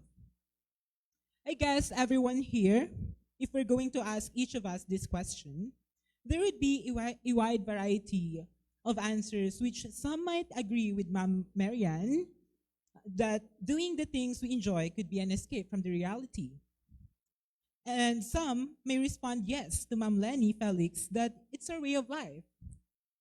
I'm pretty sure we have different reasons why we write or do the things we love. For some, it's a pinch of hope. For some, it's their breather. And for some, it might be their reason to keep thriving in life. Regardless of the reasons and emotions we get from writing and doing the things we love, it allows us to show our spectators, our readers, and critics a glimpse of our creative juices, our whims, our thoughts, and most importantly, a part of our beings that can't be seen clearly with our physical selves, but can be heard and read loud and clear through the words and things we write. Now, going back to the question, I keep on asking myself the same question that was thrown during the first round of questions. Why do we write, or why are we doing the things that we love? And from that, I kept in my heart and in my mind the 4 things that I learned from these 4 amazing writers of Bicol. First, according to Ma'am Marian, we write to escape the reality and let others escape their realities. So we have this inspiration from writing because we want others to escape their own realities. Second, our imaginations pushes us to be productive, which I learned from Ma'am Marilita Tariman. And third, personal journeys lead us to be writer. That is one thing I learned from Ma'am Paz Santos. And lastly, and most importantly that I learned, is that history and memory is a powerful tool in writing, which is I learned from Ma'am Lenny Felix. Now, having all these learnings, having all these realizations from these 4 amazing writers, I learned that chances and possibilities lie within us. And it is upon us, how are we going to use these realizations? How are we going to maximize our memory and history in order to do something possible out of the things we write and share to other people? Maraming salamat.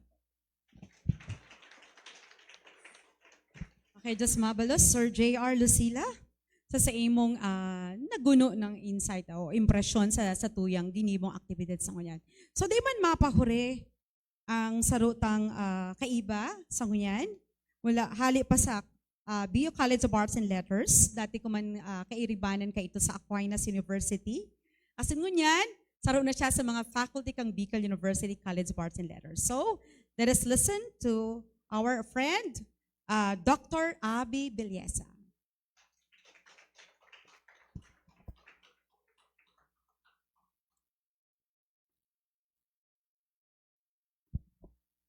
Thank you, Ma'am Bing, and good afternoon to each one of us.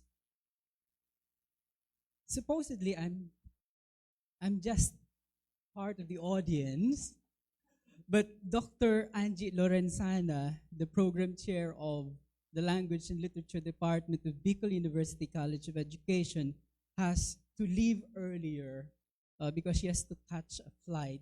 So she requested me to do this impression on her behalf. And I told her, okay, fine.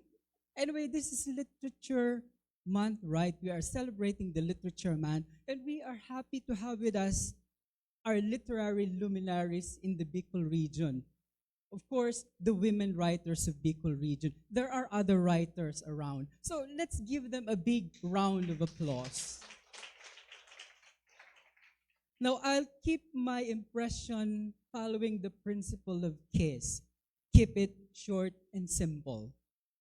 Now, I'd like to begin with, this is not original, but I would say that this afternoon's longings and lores, landscape and love is a fusion of sound and sense.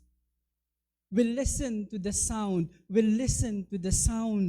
of the Philippine languages, not just the Bicol language, the Filipino language, but also the English language.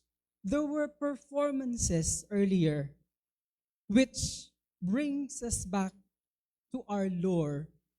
And that reminds me of one of the concepts that I learned from my professor, Dr. Paz Verdade Santos. The concept of ad fontes, returning to the roots. We go back to the sources. And that brings us back to the memory that they have been talking about early on. Memories. We cannot write if we don't go back to the past. We cannot write if we simply look at the present. We cannot write if we simply look at the future. We are a product of the past, the present, and the future. So to sum it up, this afternoon's conversation is intellectually stimulating and spiritually uplifting. So maray na hapon po sa Satuya Gabos. Thank you very much, Sir Abe. Boy Scout si Sir. So, napatunayan natin sa hapong ito na di matakot na magsalingoy sa kung saan kita hali. Durumdumong taang sarong ariwagang Bicol noon na minsang nabasa ko ini sa post ni Sir June. Ansa kong daing laog, daing nanggad matindog. So kita lalo na, rayaon digdi kadaklan, mga magiging maestro, maestra o paratukdo sa maabot na panahon. Importanteng marhay na magsalingoy kita sa kung saan kita hali. As in ini pagsalingoy na ini dapat mabisto sa paghararong na pagkanood ta sa satuyang mga literatura. Sa iba't ibang mga teksto o akda na yaon man sa nadigdi sa Bicol, dakulon kitang mga Bicolanong parasurat na pwede tang gamiton, tanganing maging contextualize ang satuyang pagtukdo. So, sa satuyang mga estudyante sa ngunyan, importante man giraray na kita mismo, igwa kita nin hararo na pagkasabot asin pagkanood. Okay? So, ang daming magaganda siguro kayo mga nasa lokano, ang daming mga napag-usapan kanina, o para sa mga hindi po nakapagsimula, pwede nyong balikan na lang sa Bicol University official FB page. Nandun ang simula mismo ng ating usap-usapan, irestoryahan sa hapong ini. So, nanodan ta na dapat magsurat kita sa sadiring tataramon, magsurat tanganing matauan tanin paglaom ang mga nasa kasaraditan, magsurat tanganing sabihon ta ang mga bagay daday nasasabi. Sa paagi ni literatura, dakulong kitang pwede tang mailawan, maimuklat sa tabang kan sa tuyang panurat. So di kita matakot magsurat. Magsurat sa Bicol, sa Filipino o sa Ingles. Ano man na lingwahe, basta ang importante, sa laog kan sa tuyang isinusurat. Okay? So, sa punto pong ito, sa ating programa ay igagawad natin ang sertipiko, ibibigay natin ang Certificate of Commendation sa ating mga kinikilalang mga bisita sa hapong ito. At nais ko pong tawagin ang presensya ng presidente ng Albay Arts Foundation, si Sir Rafael B. Buemia. Sir, para sa paggawad ng sertipiko sa ating mga bisita. So, okay na po. So, ito po ang Certificate of Commendation. So, bago po yan, bigyan po natin ng isang masigabong palakpakan ng ating mga bisita. na naghiras po sa hapon na inikang sa indang oras, talento, inspirasyon, as in perspektiba manungod sa pagsurat. Okay, so ito po, Albay Arts Foundation, Bicol University, and BU College of Education, Certificate of Commendation awarded to Dr. Paz Verdades M. Santos for merging literary and social advocacy, mainly but not only in a Bicol-centered perspective, at the longings and lures, landscapes and loves, celebrations and conversations with 4 Bicolano writers at Bicol University College of Education, Daraga, April 24, 2024. Signed, Rafael B. Buemia, Albay Arts Foundation President, and Dr. Lorna M. Minya, BUCE Dean. Palakpakan po natin. Another certificate is awarded to Ma'am Merlita Lorena Tariman.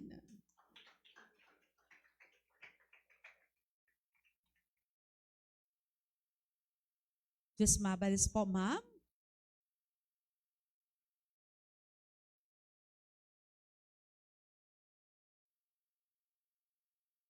The same certificate is awarded to Ma'am Mary Ann Mo.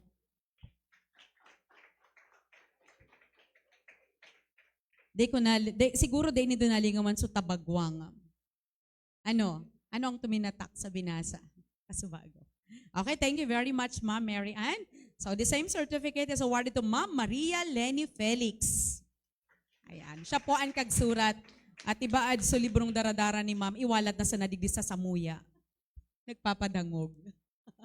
Okay, so congratulations po as in Diyos mabalos sa indo pong apat na naghirasas sa hapon pong ini. And igwaman po kita nin mga certificate para sa satuyang mga estudyante na syempre nagtaonin oras, presensya, talento sa hapon pong ini. So inudunta po, ang Certificate of Commendation is awarded to Sining Banwa for contributing to the realization of longings and lures, landscapes and loves, celebrations and conversations with 4 Bicolano writers at Bicol University College of Ed, Daraga Albay, April 24, 2024, signed by our Albay Arts Foundation President and our Dean, Dr. Lorna M. Minya. So, mabalo sa indong kanta kasubago. Ano ito? Manungod sa kitaan mga aninipot. Magayunon so kanta. Gari na bayubo so sa kuyang pagpadangat sa literatura. Pag nakakadangog ki mga siring kaiyan na mga kanta. Okay? So, tibaad sa mga masunod, pagbalik pa ka mo sa BUCE o sa Bicol University na mismo. Ano? So, bukas ang samuyang pinto para sa indong sunod na mga performance. Ano? Okay? Siring man po ang parehong certificate, itatautaman sa nagbasa kang excerpt hali sa sinurat ni Ma'am Maria Lenny Felix na Ricato as in Recuerdo. Ang manungod po sa Tabagwang. Kay Mr. Charles Sidney Bandes, ang presidente po kang Sagofil. Ayan si Ma'am Lenny. Iwawalat niya na siguro sa kuyaan sa iyang Ricardo as in Recuerdo. Day ko po iyan sa sayumahan. Okay. So, ayan. Mabalos. Padayon sa na Charles. So, siring man po, igwaman ng certificate. Ang sa tuyong mga nagtaonin impression sa ngunya na hapon, apadanta po si Miss Angela May B. Aquino. Okay? Mula sa BSED 3 Filipino. Thank you very much. Mabalos, Angela.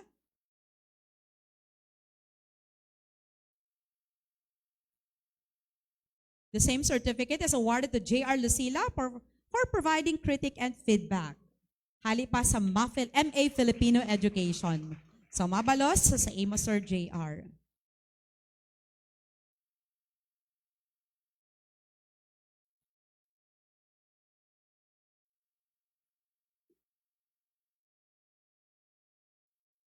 Okay. Igwaman po ng Certificate of Commendation si Mr. Arnold C. Node for technical support for the to the realization of this activity. Hali pa po sa Bicol University Communication ayaon pa busy pa si Sir Node. Okay? So, pareho man na certificate para sa tuyang mga ano. And so kasubaago, day isa na. And igo po kita ng certificate para sa tuyang mga faculty kang College of Education na nakairibahan ta sa ngunya na hapon. And siguro ang certificate ni Dr. Abby Belleza, ihahabol na sana. Okay? So, ini po para kay Professor Apple and Rubio. Okay, itatautan na lang po. And the same certificate po para kay Dr. Angela E. Lorenzana. And syempre po, sertipiko man para sa indong lingkod, din nakaibahan nito sa ngunya na hapon. Okay. So, thank you very much po, Sir Pop.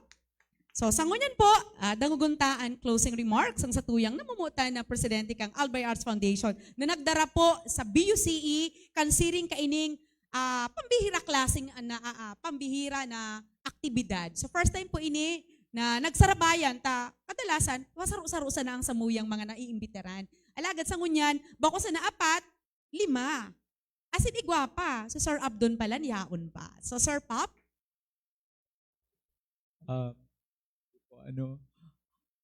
Hi, salamat po. Actually po, ang istorya ka ini is haloy-haloy na po ini, napigplano. Sa 5 po sindang writers talaga po. Sa 5 iyan, ang primero ko pong inilusyonan, nasabi ko kung pwedeng madaradigdi sa Bicol University, si Ma'am Mary Ann Mon. Mag-friend kami kayan sa Facebook, tapos nag-message ako kay Ma'am, nahiling ko na na-publish na sa libro niya. Sabi ko, pwede manggaro kami mag-launch dito sa Bicol University. Ang problema ko po, aside kang pagiging president kang Albay Arts Foundation, full-time faculty member ako kang College of Edu. Full-time meaning to say, I need to do instruction, and at my level, I need to have at least 5 classes, 5 courses a semester. Then aside from that, I need to do extension pa man. Units iyan. Kinuha pa ako kang university na maging M.Ed.E. person ninda. Dati po, hali ako sa DepEd, specialist po ako sa monitoring and evaluation. Kaya kinuha man ninda ako, di iyo. Dahil po, nahiling ko man na very busy si Ma'am Mary Ann, sabi ko, dahil na muna ako mag-insister. Pero sabi ko, dahil ako mapundo na dahil ko madaradigdi si Ma'am Mary Ann. Tapos, uminabot po si Sir Denny sa Albay Arts Foundation. Nakuamay po siyang board of trustees. Magwa 1 year na po siya. So yun. Sabi ko, salamat, may katabang na ako. Kaya, kamo pong apat ang naimbita mi. So pasalamatan po girarita ining apat na nagpaunlak sa imbitasyon kang Albay Arts Foundation. Tas magayunan po ang setup ko, nayaon ako sa academe. Kaperme akong igwang katarabang. Ang saro sa pinakamahigusming professor sa College of Edu, na permi kong nadidependeran pag abot sa mga araw ga ini, si Ma'am Bing Balia. Si Ma'am Bing. So yan. So, dako lang pasalamat po ang Albay Arts Foundation na tinanggap po nito sa imbitasyon. Tapos dakula man pong pasalamat sa College of Education na inaprubaran po sa proposal ko manungod sa Indo na madaradigdi. Tapos dyan na bangki po, ipapadagos ko po sa hidden agenda po in behalf of the Albay Arts Foundation. Kung nata, yaon po kamong apat. Tapos kairiba pa po si Ma'am Bing. Tapos idinamay ko naman po ang pigtaram ni Ma'am Pa na pwede writer taman ang samuyang kairiba sa University College of Education, si Ma'am Sheena. Opo. So may continuation po nabanggi, pero on a lighter mode po. Okay? Albay Arts Foundation is a very young foundation. We've just celebrated our 2nd year anniversary. Our dream is to make art accessible to the ordinary people. Okay? And sabi nga ni yaunaman sa nakita digdi kita magpuon sa lugar ta. And this is one of the focus kang Albay Arts Foundation. Sa gabus man na field kang arts, ang nahihiling ming perming dihado, kamo po, ang visual arts, perming kung magbilang ka, garo nakasampulo na sinda. Kamo, garo na aktibidad, okay? So performance, human, ang sining banwa, well-known na po sinda, okay? Dakul na sinang nagkaginiribo. Pero kamo, talagang uto pa sa naduman. So sabi mi, high time naman garo na tauntang pansin, so grupo kang para surata, And igwaman sa talaga kita digdi sa Bicol, then why not start with them? Okay? One of the dream of the Albay Arts Foundation is to be able to have a writers in residence program for our local writers. Okay? We are building our campus, our physical campus in Salvacion, Santo Domingo, Albay, and one of these days, I will invite you to visit, maybe to inaugurate the campus. Okay? We are now on our final stretches of having the documents for the construction for purposes of applying for the permit to construct. And we hope that by next year, that center would be standing there in Salvacion, Santo Domingo. That's our way of bringing art accessible to our common people. Okay? It's a dream that we would like to share to you. Kaya kami po namudmud ki okay? Ki brochure. If you are interested about Albay Arts Foundation, you can visit our website. It's there. And then, pag nabasa po nindo, nakumbinsi ka mo, namuyaman ka mong maging miyembro, there's a link for the membership. Okay? By May, we will be holding the second general members meeting. And on that day, we will again elect some of the members of the Board of Trustees. Kasi meron pong term yung mga Board of Trustees. Okay? Now, on behalf of the College of Education, being the Extension Coordinator, I would like also to say thank you to the Bicol College because I sent them the invitation through the President, and the President said, "Sir, we will send our delegation." So let's give a round of applause also to the Bicol College. Okay? I would like sana to invite UST, pero alam ko very busy na po sila towards the closing. So sabi ko, ito na lang munang kapitbahay namin ang imbitahin kasi mas malapit-lapit lang po. Okay? So, and thank you to Sining Banwa for always, Thank you very much. I would like to acknowledge the presence of our technical staff. They're from the Office of the President. They always send us if we need technical help. And then, hindi kami makakausad nito talaga without the support of our co-sponsoring college-based organization. Tapos, nag-promise sa kanila na magpapapicture kasama kayo. So, I will call now on the Sagophil, Marina tabi ka mo. Opportunity na ninyo, apat na writers.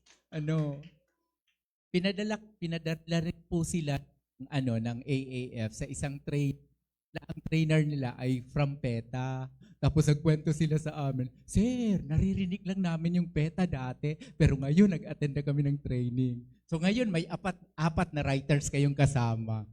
Sige na po. Sige na po. Pakuha na lang, dito na lang, tapos hihingi na lang kami ng "Ma'am, magpapakuha kami ng picture sa iyo, tapos padala mo na lang kay Sir Nolds para ma-share ko sa kanila, ha?" Okay? Ma'am Bing, sige na po.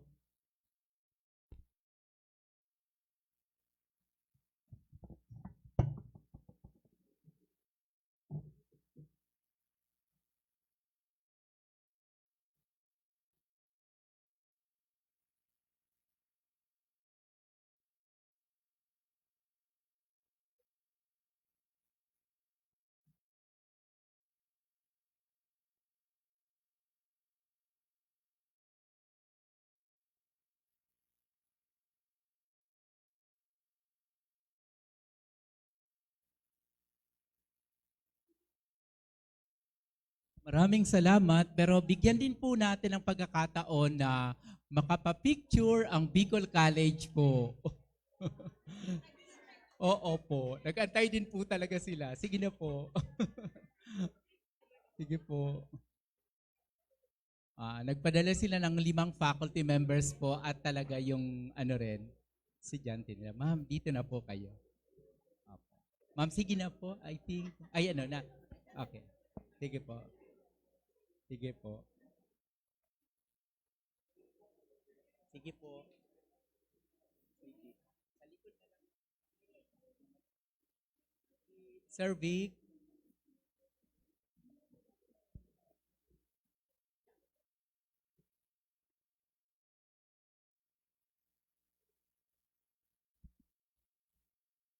Yung sa BU official photographer pa po.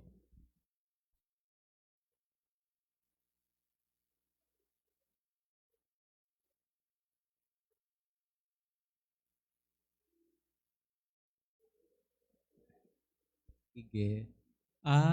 Ano po, yung Sining Banwa, gusto niyo rin po? Sige po.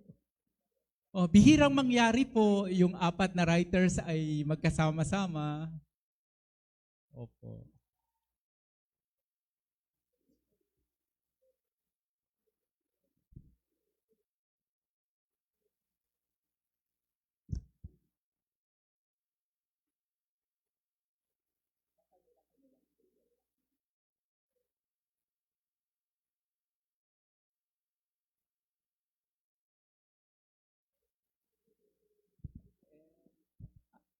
At this time siguro yung mga iba pang audience natin na hindi sige, yung iba pa pong audience, meron tayong galing sa coastal area ng